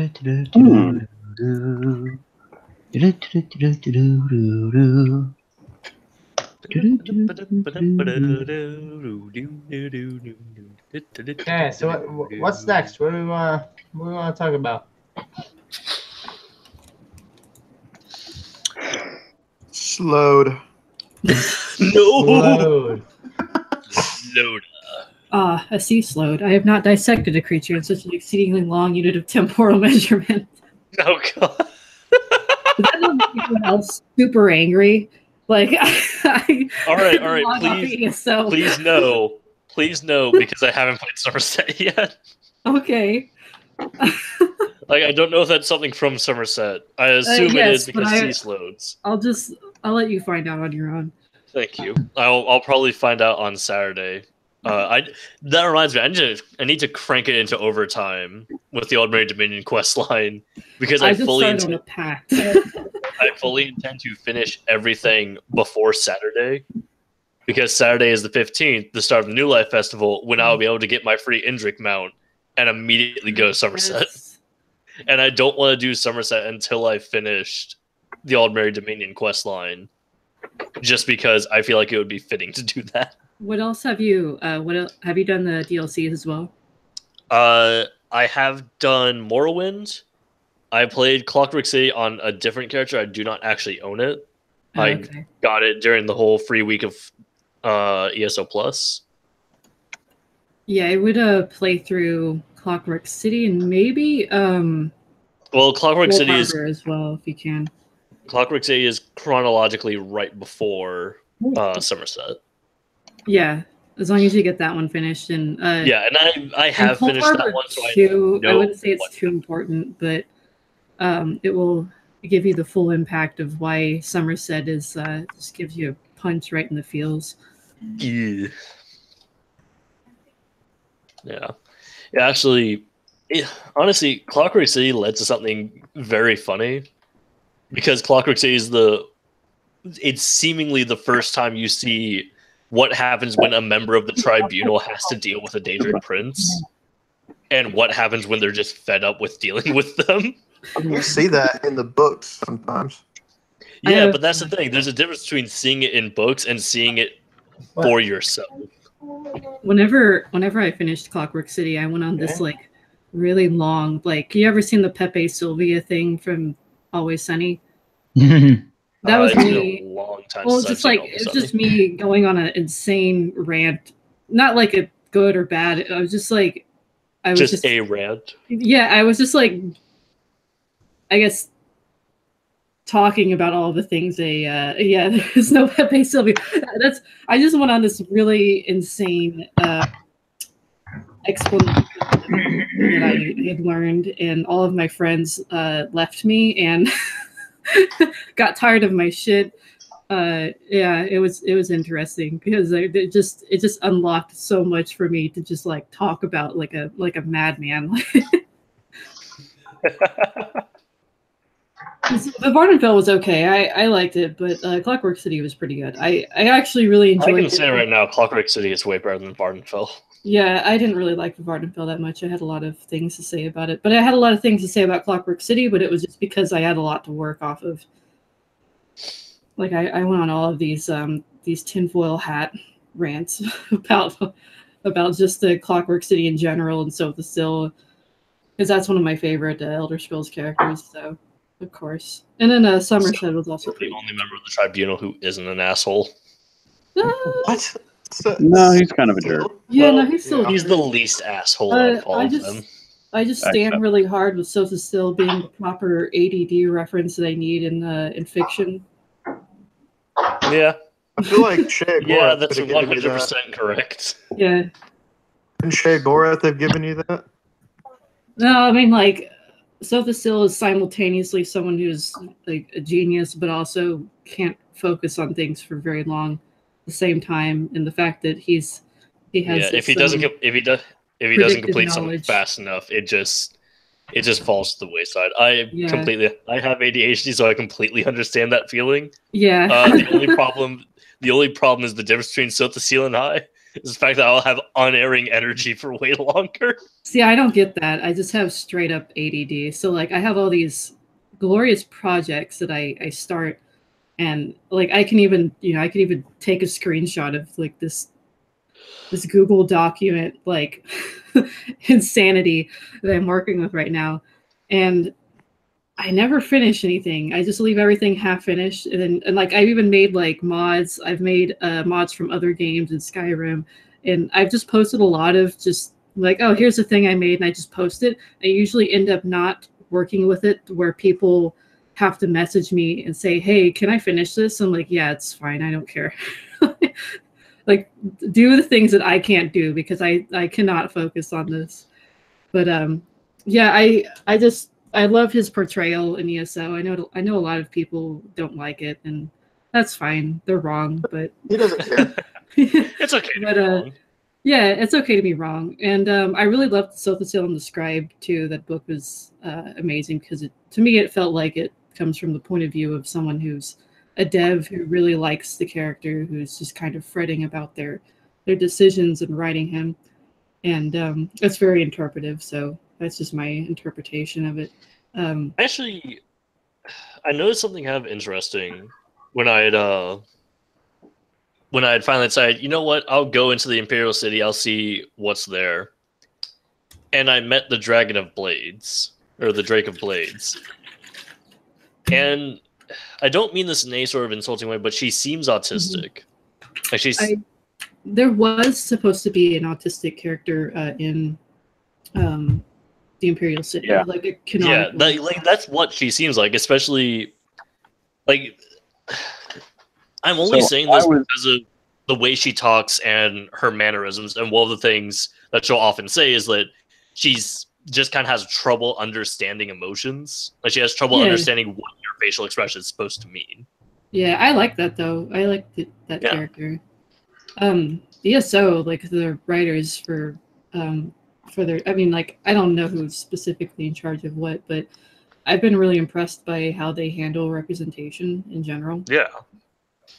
So, in the real world, Karen, my wife, runs a program for people who have mental retardation. And I had seen an article somewhere, they interviewed some devs from ZOS, and they said that the Drake of Blades, I want to say that they said she was autistic or she was on the spectrum. So I had Karen watch tonight because I decided to go through Imperial City with a different character because, you know, I love the Imperial City. So I had her watch some of the conversations. And I said, so she's hypervigilant. We get that. And her and I talked about it. And we think maybe she may be more towards the Asperger's end of the spectrum. But there's something going on there. And I love that. I think that's really cool. She's a really fascinating character. Oh, yeah. I like how they don't imply it. They're just like, oh, this is a character who fits into this role. Sorry. Not to mention its inclusivity. Also, yeah, it's something I love about ESO, that they're so inclusive. They have, we've had trans representation, we've had gay representation, and now we've had, you know, like autistic or spectrum representation. And what other representations are there? Yeah, in a positive manner. Like outside of like Shea Gorath and shit like that. And it never feels shoehorned in. Oh no, it doesn't. Right. Because the writers do actually seem to, you know, understand the concept of writing from a standpoint of everyone just treats it as normal. Yeah, because it's Tamriel. Like, fucking anything can happen. I was blown away. Weird. I know that some people haven't finished Somerset, but the character Alchemy is so good, and the way that that she described what she was describing when you go and talk to her afterwards, I thought that was super good. I was blown away. I loved Somerset so much. I have a feeling I'm going to love Somerset. It's so good. It's very sad at the same time, but it's good. I say I have a feeling I'm gonna love Somerset, but it's honestly just because I really like Altmer stuff, especially with ESO. What's there to like? Well, first off, well-paid teachers. I'm not wrong. I don't know. I mean, Tellinger the Artificer, like literally they say his students don't live past the first year. No. Not those ones. The Sapiarchs. Oh, those. Okay. You know, government historians. Which is just a wonderful idea. Yeah, that's never backfired. But then again, there's also, Tellinger, who is an ass. Oh, he sucks. But he's delightful to listen to, though. Yeah.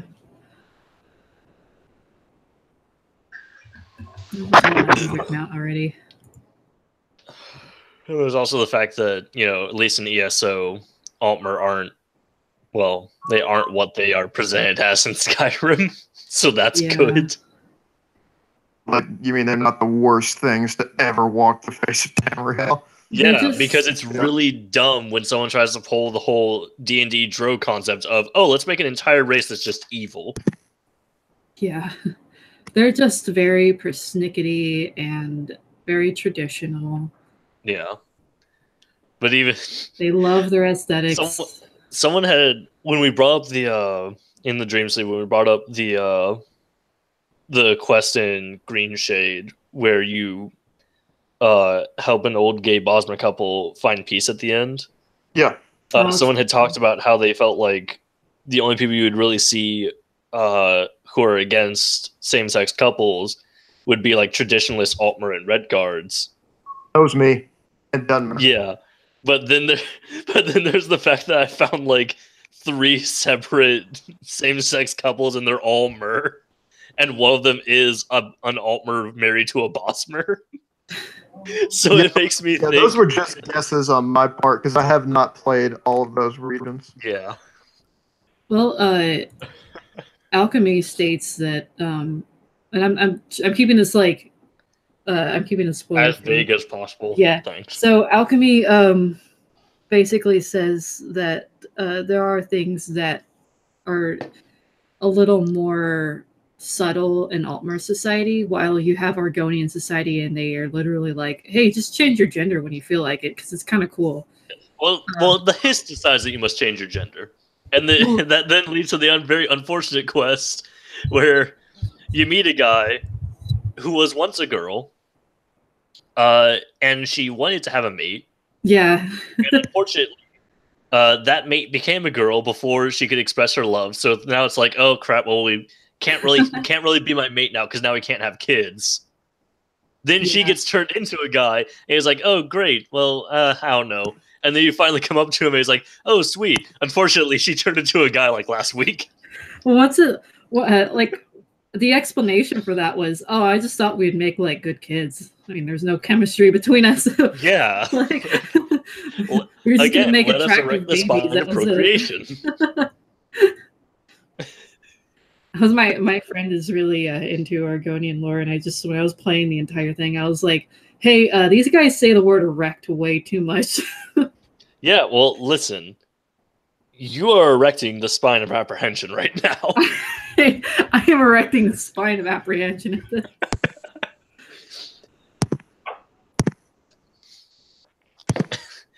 All right. They may say erect a lot, but let's be happy they never say flaccid. There's like they never say the spines go flaccid.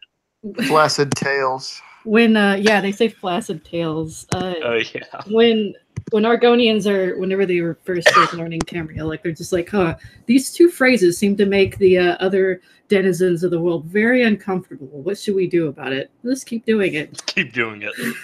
Maybe they'll go away. Maybe they'll go away.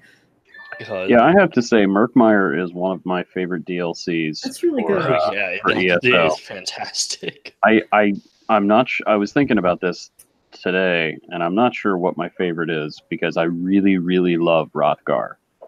Oh, I love Rothgar so much. Love Rothgar, but man, Clockwork City is so good. So it's probably a tie for them for number 1, and number 2 is probably Murkmire. They're both so good.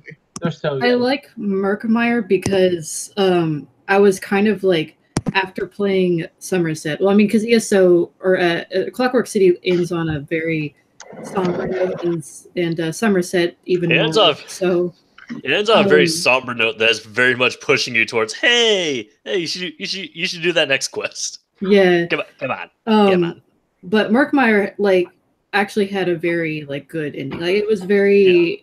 Well, it's because Murkmire is its own little self-contained thing. Yeah, I think it was very standalone, and it felt very complete. It didn't make me feel like, oh, I'm sad now. I think one of the things that I loved about Murkmire was showing just how different Naga culture is. Yeah. In that they frequently make a statement of what they're currently doing. Yeah. I love that. I gnash my veins in anger. Like, keep in mind, they're saying they're doing that. They don't actually seem to be doing that, though. Right. They're just making statements. They're RPing with us. I have 2 thoughts about Murkmire. Two of my favorite things. One is that the word elsewhere shows up an inordinate number of times as you go through the main quest. Like every other time somebody's talking about, well, we'll just have to do that elsewhere. And I'm like, I hear what you're saying, Zos. I understand what you're saying. And so I'm going to save my crowns for when you release the elsewhere DLC zone. We also have the Riverhold Lion, and then there's the Bandari crates that are data mined. Yeah, on Yeah. the 20th, I will be. I'll be all getting right, that so I for was- the Riverhold Lion. I But was the second talking- thing I'll is, get it too. the second thing is, and this is something that Karen noticed. There's a quest in Murkmire where you run into. I don't want to spoil it, but there is a group of Argonians who are born under less than normal situations with their hist. Yeah. And one of them is kind of important to the story. I'll put it that way. Yeah. And as Karen was watching her character do stuff, she said, Michael, she has MR. And the way they described it in the game is that she has the body of an adult but the mind of a child. hmm And I know I'm talking about this a lot tonight, but it's because I'm so happy that they're doing this. And it's got me really thinking about kind of our responsibility as content or content makers, authors, etc., to tell the stories that other people haven't. You know what I mean? Oh yeah. I'm gonna shut up now. I'm sorry. That's okay. My friend actually made one of those Argonians as a character recently, and I'm very happy about that. Nice. All right. So on the elsewhere thing, I did hear you mention the whole crowns thing for when we get the elsewhere DLC. Yeah. I had spoken with Sam about this the other night when we were just both kind of relaxingly playing ESO, both doing our own quests and talking about random crap. Supposedly, it's going to be an actual chapter and not just a DLC Yep. zone. Yeah. But it would not be crowns. It would just be sweet, Well, yeah, delicious, yeah. sweet, delicious medieval Bitcoin. I mean the crowns for all the furnishing stuff that I'm gonna buy. But anyway, it's and they had discussed way back before it came to consoles, back when it was still in beta. There was a lot more information out than there is now, and they talked about they were going to do adventure zones like Craglorn, and they decided not to do that because Craglorn was just a complete mess. But they talked about that they were working on they were talking that they were working on Murkmire, which we now have, and they were talking about that they were working on Palatine, which is southern elsewhere. Ooh, isn't Palatine jungle area? It is a rainforest. Yeah. Yeah, Palatine. I'm Palatine is the excited for rainforest, and Anakin is Oh, the yeah. desert. What do you think the storyline will be for that? All right. I mean, the obvious thing would be something related to moon sugar. All right. Here's my That's thought where with the that. that's where the chief sugar production is in the south. Because there is talk that it would be an actual chapter zone and not just a DLC zone. My thought is that we would then get the third storyline for ESO. So you have the first storyline, which is just the main story, and then the second storyline is the Daedric War storyline. Yep. Which kick again, Meridia's ass because I'd love to. Yeah, because the whole Daedric War thing, that was one timeline spread between I think Morrowind, Clockwork City, and Somerset. yeah, and then Three all dealt with it. and then technically also Dark Brotherhood, but that's only for like one specific quest. Yeah. For the Sweetwell Coda quest.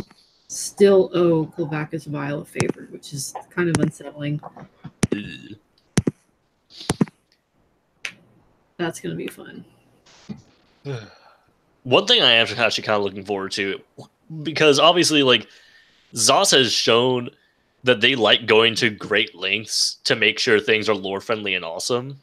Yeah. And that they actually pay attention to the lore. So when we get an elsewhere zone, I'm actually kind of curious if we will indeed have NPCs who are different first stocks. I think a lot of that is Schick, because he pays attention. Yeah, Schick is someone who actually likes test lore. Yeah, and you know I've talked to him a time or two about test lore, and yeah, he's very supportive to our cause, whatever that might be.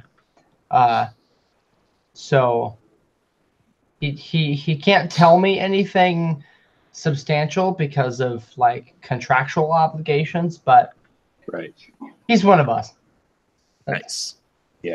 Gooble gobble. I talk to him from time to time. He doesn't tell me anything either, and I'm totally cool with that. Oh yeah, no, like I understand that. I think the last time I talked to him, I asked him to weigh in on the subjective canon thing. And I said I totally get if you can't say anything contractually. Like I 100% understand. And he's like, yeah, I can't say that, but I've said in the past that in public domains that the unreliable narrator is a big deal.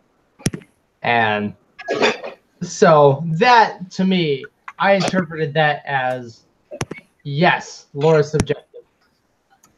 So, I mean, and I think, when people get really nervous when we talk about that kind of stuff because like, oh, well, then anything goes and there's nothing makes any sense. And that's not what it means. What it means is that it can go where you want it to go. If you want to fly on a giant moth and fight monsters made of math, you can do that in TESS. If you want a traditional sword and sorcery fantasy where you have to rescue the damsel in distress from the dragon, which I have several problems with this idea, but you can do that in TESS. Well, it's going to be the Dragonling. What's that? Well, it's going to be the Dragonling, so it's not actually even a dragon either. Yeah.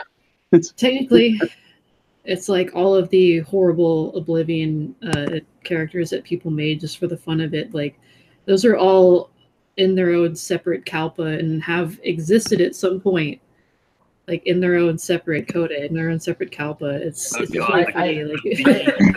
Arrowhead and massive nose who jabs people with to kill them. I wouldn't say they're part of their own Kalpa. I'd say they're part of their own timeline. Because it is a multiverse, and the multiverse implies alternate timelines. I mean, think Rick and Morty. That one episode where Rick walks into a portal and goes into another dimension where the pizza place is still open for another hour, and there were just some pizzas laying on the counter. Yeah, he just stole them. Yeah, like he went to an alternate timeline to do that. So that's the whole thing. Is every mod, every playthrough of Skyrim or Morrowind or Oblivion, that's all a different timeline. Yeah. And it's not necessarily a different universe or different Kalpa. It's a different reality from a fifth dimensional perspective. So this is a subject that I've talked about quite a lot, and if you all have heard this before, just tell me to shut up and I won't say anymore. But I like to describe it in terms of water because water is memory, and of course I do. So the games is what we would call Tamriel Actual or Empire Actual, and I refer to that as the river, and that is the central thing, right? And from the river, however, come streams. Those streams would include things like Train Wiz's mods, where all the dragons are in fact Thomas the Tank Engine. Which, right? And sometimes the streams will flow into each other, like Kirkbride's Coda, and out of that comes everything from the Numidiad to Underqueen to Slota, all that stuff, right? And sometimes the streams flow back into the river. And especially in like Morrowind and the other games too, but especially in Morrowind, you'll see that there are references to people in the community. And, headcanons and stuff like that end up in TESS games. And there was, I don't know if it's true, but I choose to believe that it's true. There's a theory that the Warden class is actually named after one of the guys in the lore community. Yeah. And, I'm 100% convinced that that's... I'm pretty sure of that. And then and the character that they have in the trailer looks like he used to look. Yeah. The way his hair used to be cut, and he didn't have glasses. Oh, okay. Yeah. I talked about that. We're pretty sure that's a reference to him. I saw the pop figure. Yeah. I showed him. And he was like, man, they didn't even give me one for free. It was funny. When I saw the ice tree and the wardens, I was like, okay, I see. I think I even made the joke with him. I was like, you should make an ice warden that uses a fire staff. Right. Do it. Hey, listen. All I'm gonna say is fire's meta. Yeah. So it's all. So I like to say of it then that there are different streams, and stuff that's in one stream isn't necessarily in another stream, but there's no reason to say that it isn't. It's So also it's all good. If you don't like the idea of Nern being healed, like in my Khajiit Coda, you can throw that right out. I am not offended. You know, if you really dig this like lunar colonies and super space lore / Dune / I don't Blade Runner whatever, man, do it and I will read it. It's all good. Or if it never happened, which there's a coda out there in which landfall never happened, and I love it. So Question: you know, it's all good. What's landfall? Landfall is the moment when Numidium returned to Tamriel Prime. Because in the Warp of the West or the Miracle of Peace, Numidium was shunted out of Tamriel Prime, and that may have been something that the Jills did. We don't really know. But landfall is when he comes back, and boom, he's here in Tamriel Prime, and he's causing problems, and he's stomping the hell out of everything. That's landfall. But Michael, the analogy I usually use is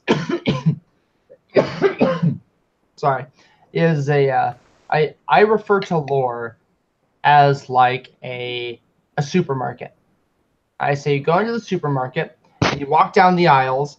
Every product you see is an idea that you can either accept and put in your cart or reject and you leave it on the shelf.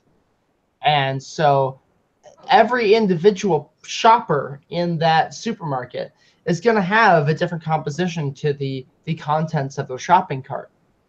So by the time we all get to the end of we get to the check stand, everything is different. It doesn't make Cindy's cart over there wrong, or Roger, his cart over there is different. That's not wrong. It's just the different choices that we've made. And so because all, okay, you got Tang and I got Sunny Delight, there's no wrong there. It's different. It's like even stuff that The isn't problem is marketable both is of you still getting enjoyable. Tang and Sunny Delight.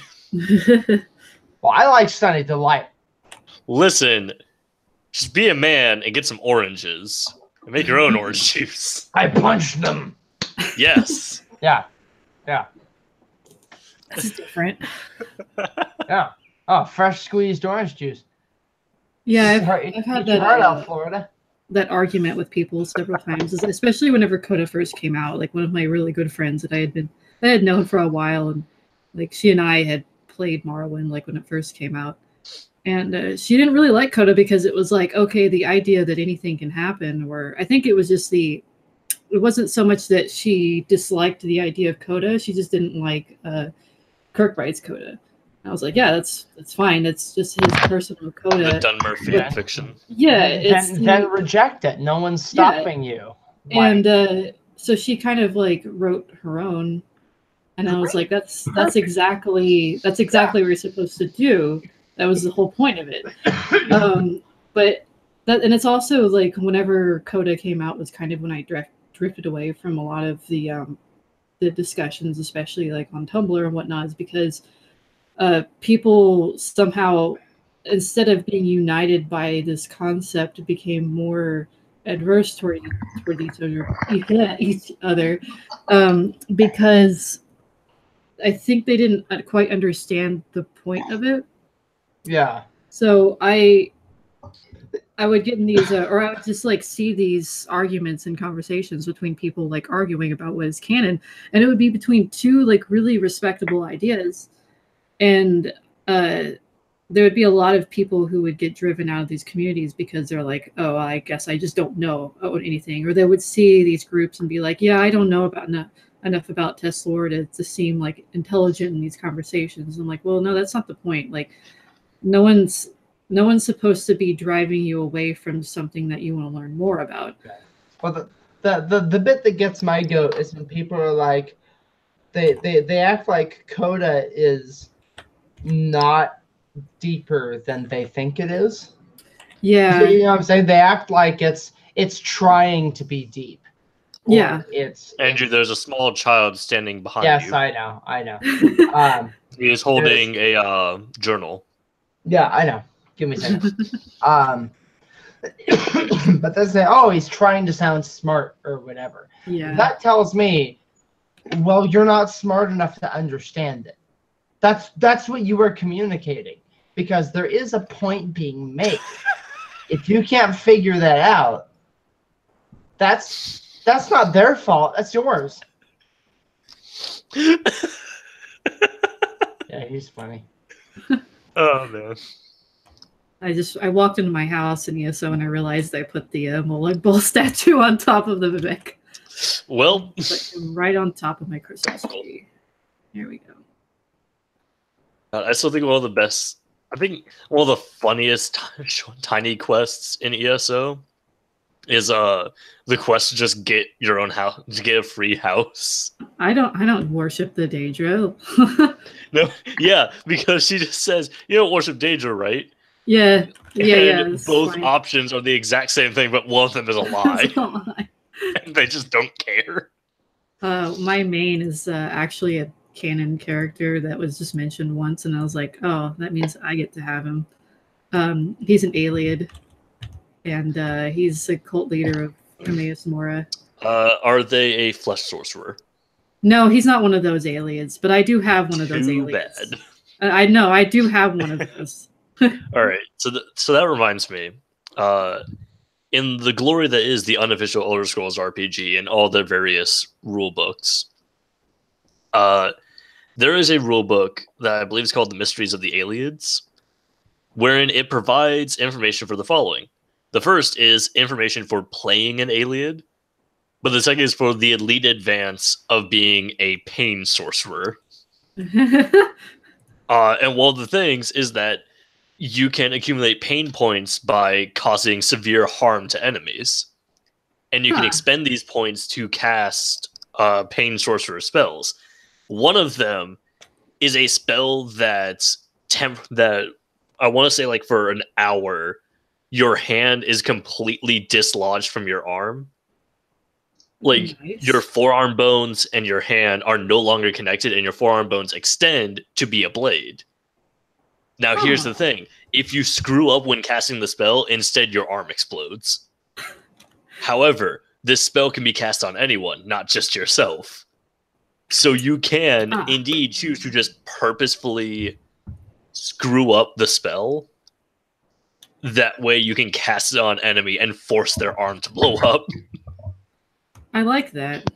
That's actually okay. So the other Aliad, the one who does all the flesh magic, he's actually from me and my friend's Pathfinder campaign. We sort of kind of haphazardly put together a test game that we've been playing for almost a year now. Actually, yeah, it has been a year. And one of the Aliads that we made is his name is Saren, and he comes from the item the long sleeves in ESO. And yeah, he's a follower of Sheogorath, so he absolutely would do something like that. He's a messy bitch who loves chaos. But the other one I have is not. He's a pretty chill guy. But that's also one I have pulled up the rulebook. Elite Advanced Pain Sorcerer. The character is sighted in the arts of dark flesh magic and is fueled by the pain and torment of others. I am linking that. If you link that, I will link it to my friend. All right, hold on. Because if we ever use them in combat, that's absolutely a thing. All right, first off, let me see if this link actually works. It's a Google Drive link, so I'm opening it in another tab just to make sure. But here's the thing. First off, because it is an elite advance, as therefore something like a talent where you need to spend experience points in order to get it, it costs 500 experience points if you're an alien, but it costs 1,000 if you're not. Because this is the whole point of In the unofficial Elder Scrolls RPG, I posted the Google Drive link in the group chat here. The whole point of Elite Advance is it's things like being a sword singer, being a lich, being a tongue. It's things that fundamentally change how the story is going to progress. So it's also something that very heavily requires the DM to give permission for you to do this. You can't just be like, all right, I'm going to become this, because if your DM says no, Yeah, then guess what? The answer is no. I could imagine. We're pretty lax on everything. I'm not the DM, but this is his first time DMing, so we've been sort of figuring it out together. All right, I'm gonna link this to him because he's gonna get a kick out of it. All right, yeah. So, Flesh Blade is what it's called. 1 pain point per spell D10. A common spell used by alien flesh sorcerers and their cohorts. It causes the target's chosen arm to morph into a fleshy blade of magically infused bone and sinew. If Flesh Blade meets or exceeds the target's endurance score, one of the target's arms transforms into a bony blade as their forearm bones extend and burst from their wrist, leaving their hand a flopping, shredded mass of flesh. The arm cannot be used for any normal purpose, but counts as a broadsword with the magical trait and gains slashing the caster's willpower bonus for 1 minute, which uses the character's unarmed or broadsword skill for attacks and defense. If the spell falls short of the target's endurance score, the target's arm instead explodes into a mangled flesh and bone, and it counts. The arm counts as crippled, but gains slashing and magical qualities for 1 minute. So That's the whole amazing. thing you can do there is purposefully only use 1 pain point on an enemy. Because if you only use 1, you only get to roll 1d10, and there is no way in hell you're going to be facing humanoid enemies who have only 10 health. That's amazing. God, what were the other ones? I've been at the United Empire of Tamriel for all of like 30 minutes, and someone's already arguing with me. Oh boy. Yeah. What about Andrew? Someone asked, "Oh, what if the Elder Scrolls was sci-fi?" And I'm like, "Well, it's already sci-fantasy." Someone's like, "No, it's not." Okay, well, battle spires, sunbirds, moth ships, the Dreamsleeve internet, the Dwemer steampunk technology. Come at me, bro. Aliens had airships too. Yeah. It's I all love aliens so much. it's sci-fantasy. Get over it. It's got a veneer of high fantasy. But it's always been sci-fi or sci-fan. Don't want to get over it. No, they want to be right. All right. right. Something I do actually kind of like about this, the player's handbook for this wonderful Elder Scrolls RPG. It is absolutely not the actual rulebook. It is indeed literally a player's handbook, specifically just things for players. Most notably, adding optional playable races such as actually being a Falmer that isn't a gross monster. You can also play a Slode. Oh, yeah. You must be a gross monster. Hey now, why would you play any other race? Yeah, all right. So they also add in a lot of information for alternate variants of races, such as Khajiit fur stocks. The only ones that seem to be missing are Alfig rots, Kathe rots, because Kathe rot is already the default Khajiit.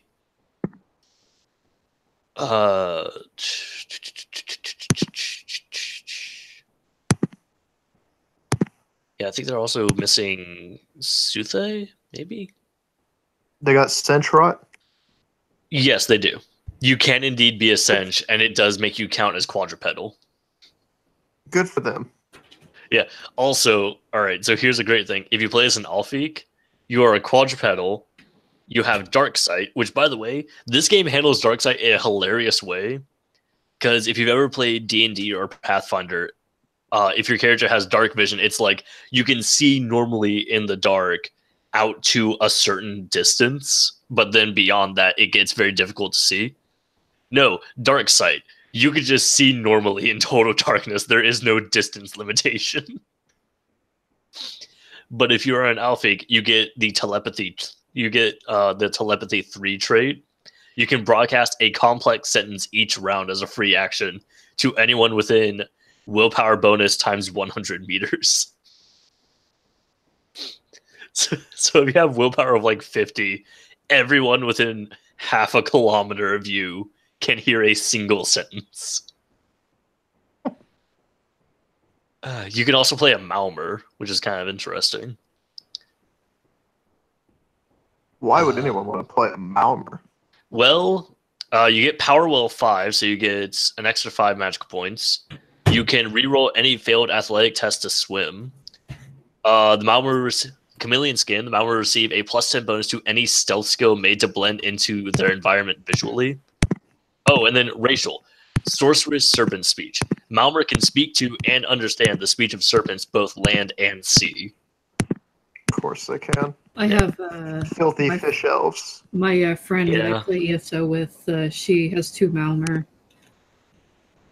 and she absolutely loves just like troll RPing as them. 'Cause they're both just filthy. All right, here's the slowed stuff. Makes This me is more good. This than is great great. again. Slowed traits. Power Well 10. The slowed increases their maximum magicka by 10.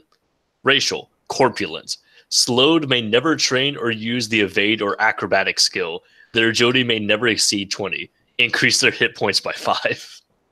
Racial. Foreigners. Slowed receive a -20 penalty on all social skill-based tests with non-slowed. That should be a -30. No, because -30 is getting way too powerful. All right, other. During character creation, a slowed may choose to begin with necromancy, mysticism, or alteration skill trained to novice for free, or have all 3 trained to novice for 100 creation points.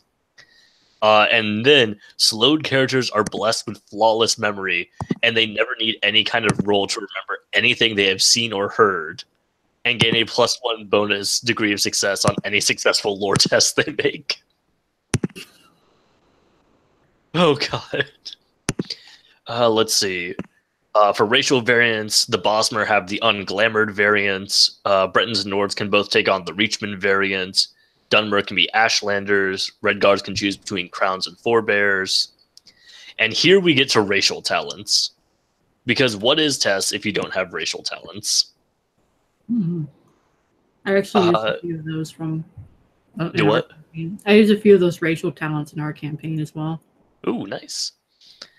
All right, so Altmer talents. The Blood of Aldmeris. The Altmer directly traces their unbroken family line to Aldmeris as empowered by their lineage. You receive an additional Power Well 10 and increases your disease resistance rate by an additional 25%. So somehow, despite the fact that you are an Altmer and live very much segregated from the rest of the world on a single island, you are 75% resistant to all diseases. And then Highborn. The Almer can rapidly meditate as a cast magic action once per long rest to immediately regenerate 20 magic points. Oh god, I forgot about the Imperial traits. Alright. So one of the main Imperial traits is called Star of the West. And it just gives you a free stamina point. Like, that's all it does. The Imperial talents are as follows. Red Diamond, which increases Star of the West to 2 stamina points. So you just have 2 free stamina points to use however you feel like. And then Imperial Luck. This bonus is now 3, and anytime you roll on a treasure table, you could roll twice and choose which result to keep. Mind you, for any treasure table ever, which includes just rummaging through someone's dresser.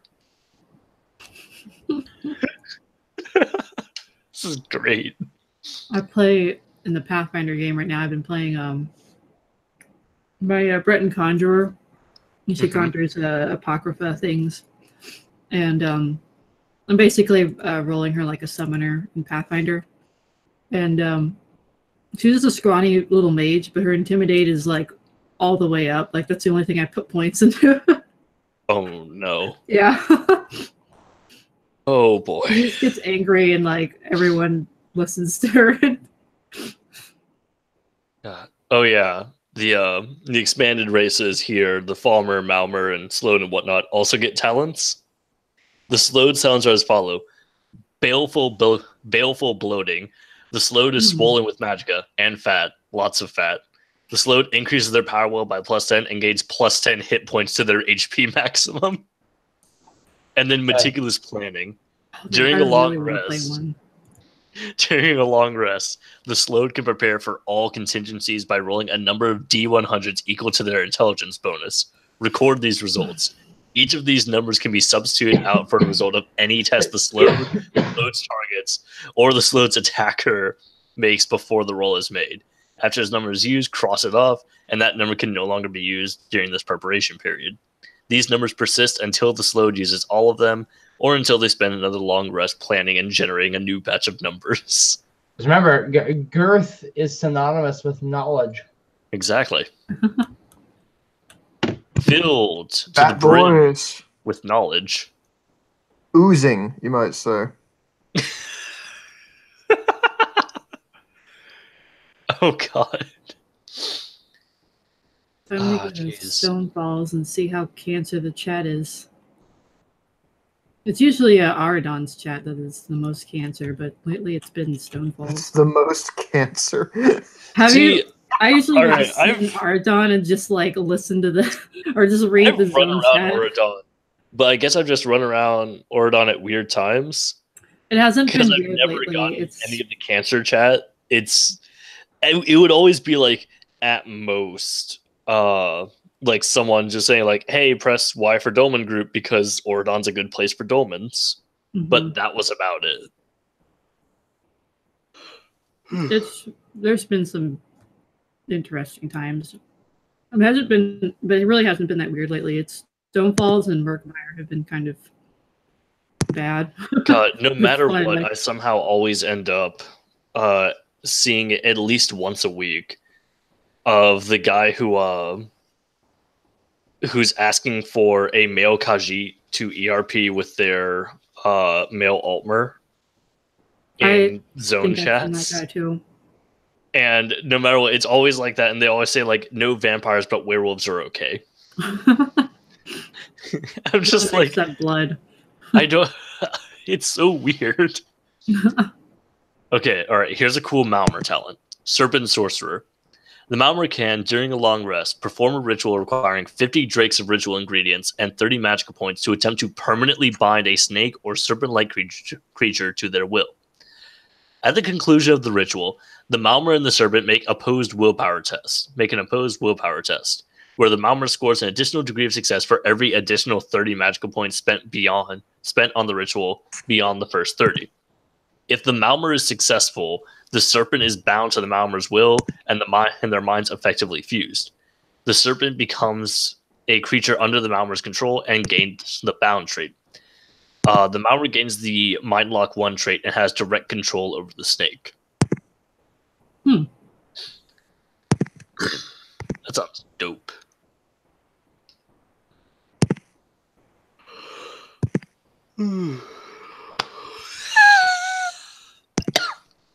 I just love all the Myr that aren't used in the base games. Do what? I'm a big fan of all the Myr that aren't used in any of the base games. Yeah. I think one of the things that kind of sucks is that when ESO first came out, the Malmer basically were just, you take an Altmer, you give them a very pale skin, you gave them milky eyes. All right, Yeah. You have not made a Malmer. That's what my friend did. She just gave them a stage 1 vampirism. Yeah. However, there's also a Malmer skin somewhere in the, I don't know if it's a crate thing or right, what. so here's It the was thing with never. that. It was data mined, but it was never released. And It hasn't been released yet. Mm-hmm. Here's the thing with that. Because I have seen pictures of Malmer from the Somerset DLC, and it makes me really upset that they haven't gone back and changed Malmer yet. Because Malmer and Somerset look way different. For instance, they don't have as milky eyes. You can actually see some color in their eyes. They have actual translucent skin, so you can see some of their veins. They have But the pointy best ears. thing ever is the fact that they have fish ears. Yeah, the fish ears. Like they have actual fish ridges on their ears, and it's bizarre. And it makes me upset that they haven't like just gone back and just set that as the default for all the Malmer. Could also be different breeds of Malmer too, because they're all into that. Yeah, maybe. God, that reminds me. All right. How many of you actually know what King Orgnum, like how King Orgnum is immortal? Because it's really funny to me if we ever get to meet him. I hope we do. So here's the thing. King Orgnum is a sorcerer king, so obviously has a great deal of magic, and he is immortal in a really weird sense. From everything I've been able to find, it talks about the fact that Orgnum, at one point, figured out how to reverse his aging. So he set himself to age backwards very slowly. But that was a very, very, very long time ago. Like, I'm pretty sure it's back when the Malmers started being their own race. He's a Benjamin Button. So it would be absolutely hilarious if we ever get to meet Orgnum. We walk into the Malmer throne room, and there's just a grumpy child sitting on the throne. A grumpy, all-powerful child. I didn't know that. Yeah, well, that's the thing. Like, that's how he has his immortality. He's just aging backwards, but at a very slow rate. Presumably, he can also do the opposite of just setting himself to aging normally again. Which would mean he could be constantly in a state between, like, 25 and 5. It's just over the centuries, just swapping back and forth between them. I wonder if it's like he just wakes up one day and he goes, "Oh, this is a day I have to move forward. Oh no, today is a day I have to move backwards." Oh boy. He has to keep track of that, or if he like spent too many days moving backwards, and then he's accidentally like a obnoxious preteen, and then he's like, "Oh God, I gotta gotta fix this." Well, I don't think you were here, Belle, when I think Todd and I were talking about the state of the dreamer and how the dreamer, based on a lot of the things that happen in the dreamer may be a teenage transgender person trying to deal with all the issues that come with being transgender. And so the whole point with the transgender is looking at like Vivek. Yeah. How at the end of Coda, that is the only time we ever see Vivek represented as a female. Yeah. That is Anu accepting the fact that she is a woman. And so everything up until then is like Numidium acting like a teenager. It's just doing what Anu is trying to, it's being a rebellious teenager. And so all these things like kind of mix together. And we kind of played with that idea a little bit. And it was interesting. So I don't know. I just wanted to chime in with that. Yeah, I can see that. I always thought too that it was just like I always saw Vivek as being someone who's non-binary but prefers masculine nouns. But that was the code of Vivek was always the part of him that was not was like the opposite of that and wanted to present and use female pronouns as well. But it's cool because there's so many different interpretations, especially whenever Vivek is involved. That he's a very fluid character in general. Yeah. And then there's Sotha Seal telling us about how Vec is unfortunately plagued by being a poet and wants to be everything and gets annoyed when he can't be. Yeah, which I thought was really interesting because Vec wants to be the Godhead and also wants to be an individual in the Godhead. And and wants to be a poet, wants to be a warrior, wants to be a man, wants to be a woman, wants to be man, wants to be mer. All of these different things. I actually can't think of an example for that last example, or for that last thing, man, mer. Because Vec, I don't think ever shows a desire to be a man. Mm-hmm. Now that I think about it. I derailed myself. That's fascinating. I did right. like that interpretation too, or what that whole conversation with Sil to Sil, because basically, like, I like the fact that Vivek's whole plight was the fact that he's kind of someone who, you know how like there's okay, because I guess like I agree with it in some ways, but it's like, you know how like people like they want to rack up like woke points basically, and in ways it's like really good because you're trying to understand people from like multiple points of views, and obviously it's like you can't understand everyone's point of view from your own perspective unless you were like thousands and thousands of different people, Yeah. and different concepts. I think like the whole idea of and this is part of like Vivek's empathy, is the whole idea of not being able to understand from a certain point of view, like another person's point of view from his point of view, is like awful to him. He thinks that he should know all these things because he's all powerful and knowing and empathetic and wants to understand all points of views and life and whatnot. And it's like when it's terrible to him to realize that he can't be all of these things at once, and there's going to be things that he doesn't understand, and he's going to be the outlier, and he's going to be the asshole in that argument.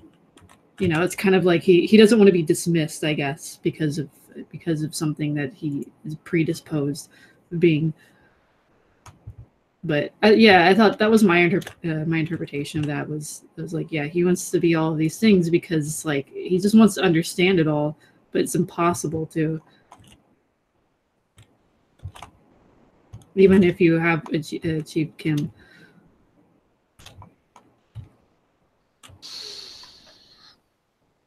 Now, why achieve Kim when you can just create God? It's like, I want all the woke points. Now, listen, I could achieve Chim. I could achieve Chim Chimney Chim Chimney Chim Chim Cheree and know that I am all are we. But on the other hand, I could create God and become skin. I think I'm going to do that. God, alright. So, I did the quest in Nissus that dealt with the Dwarven Resonator. Oh boy. And I really did kind of like one of the things that Tovani brought up. Revis, that Revis kin. brought up. I relate to a person more than Revis. I really liked what Revis brought up. The concept that this thing being able to mind control people is just a byproduct, and that there was the very distinct potential that it was literally just designed to produce music because the Dwemer wanted some music. Yeah, it was driving people crazy, but that's what the Dwemer liked. So that was just like their it's just their music. What if that's how they understood tonal architecture? They just liked music, yeah. Well, yeah, they created some music and they saw what its effects were. And they realized, awesome. Well, geez, we can change all of reality by messing with sound. Interesting. Like they have to learn to like it because it's different and it's interesting, and it has a lot of power. I just love Revis too. He's such a good character. God, I felt so bad for Revis through that entire quest line. Just every single turn, that Redoran is an asshole. Every single turn, my Redoran friends are gonna be here soon. You wait.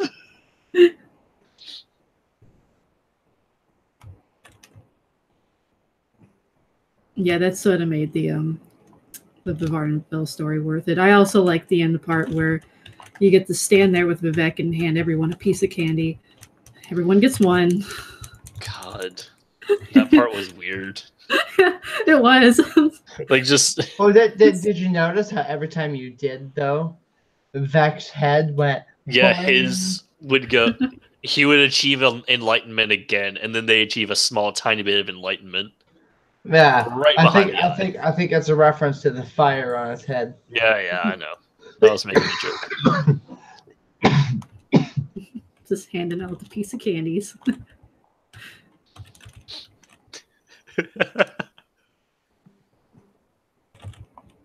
Oh god, I'm just doing a quest line right now, and I didn't even really pay attention to anything, and it's given me one of those choices. Oh no. I'm like, oh god, I don't remember what you were saying to me. Oh no. I'm just playing my Tilvani Fire Mage right now. I need to get her leveled up. God. Yeah, I do. All right, when the New Life Festival starts on Saturday, I really do want to see, like, if I get the whole thing of if they offer the whole thing of, hey, here's a memento that as long as New Life Festival is going on, it will give you a refreshable 200% experience boost. I want to see how fast the train can get someone to level 50. Because that is a machine of pure efficiency. With all training gear.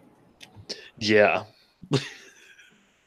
Like, Jesus Christ, it's the train is a thing of beauty. So I hope maybe they will. Yeah.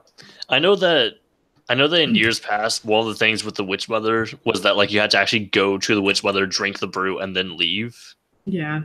But then this year they just made a thing if you don't even need to drink the brew, just blow on the whistle and you'll get the boost and then run on your merry way. Oh crap. Oh wow, that's incredible. But yeah, fucking Fire DKs you. It is 100% hilarious to me when Sam and I discovered the train. Because just which one? Just the Alakir train. Oh, the Alakir. Okay, yeah.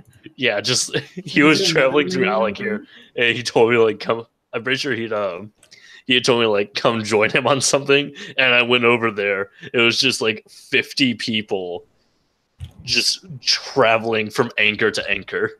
Yeah. And we realized that Molag Bal prepared for a lot, but he did not prepare for an entire train of screeching, soulless monsters.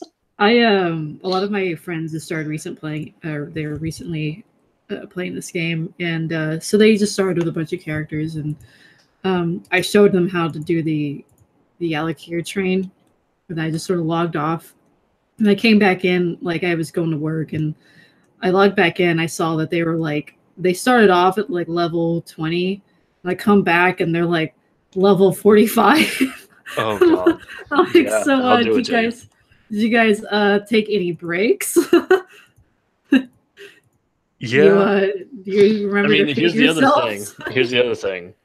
The experience boost, at least from Witches Festival, stacked with any other experience boost. Yep. They did that, and I also made them a full set of training gear. I have a Gold Coast experience boost sitting in my bank. I have a couple. I need to just have a day where I can. I've got like 20-50% experience boost that I haven't used yet. God, me too.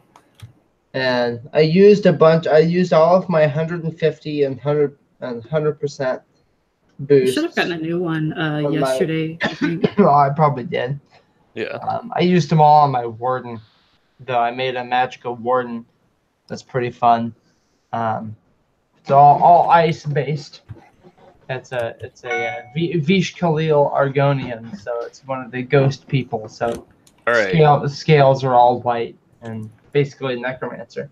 All right, my good pals. If I do indeed get this experience boost, refreshable memento thingamajig, I am obviously going to make a new character. And yes, it's going to be an Altmer, because Altmer are the meta for Magicka-based DPS. Because, of course they are. They get a literal free bonus to elemental damage. So yeah, I love it when people want to argue that Argonians are, and I'm like, listen. No, Argonians... If I recall correctly, I want to say Argonians are basically the meta for just being able to stay alive. Yeah. Well, it's the potion thing. The potion thing's pretty that potion thing is busted. It's really good. My healer is that's my Aliad. Is a Altmer, well, quote unquote Altmer warden, and I don't care what the meta is because I do veteran trials all the time. All right, but currently I am playing a Magic and Nightblade. So we have 4 options. We can make a Dragon Knight, a Sorcerer, a Templar, or a Warden. Which one should I go for? Fire DK has been really fun so far. Yeah, Fire DK That seems kind of Sorc- interesting because That it's Sorc is a just range sorcerer. ridiculous. If you want to solo VMA, just make a pet Sorc. Oh god, yeah. Yeah. I currently have another sorcerer character, but I have a swapped them stand over Sorc. to healer. I swapped them over to healer. I have to say, sorcerer healer is interesting. Yeah, I actually had a Nightblade healer last night that I was grouping with. That was interesting. So I think one of the funniest things with Nightblade healer is that one of the biggest skills with it is the second skill of the siphoning tree, which is just, hey, I'm gonna give you some of my health. Here you go. Take some of that. You have to be a vampire. Here's a little sip. Want some of my blood? I have a vampire Nightblade Khajiit that I use solely just for like stealing and murdering. Oh boy. I know that's not original, but No, I mean it makes sense. Natural bonus to pickpocketing, natural bonus to sneaking.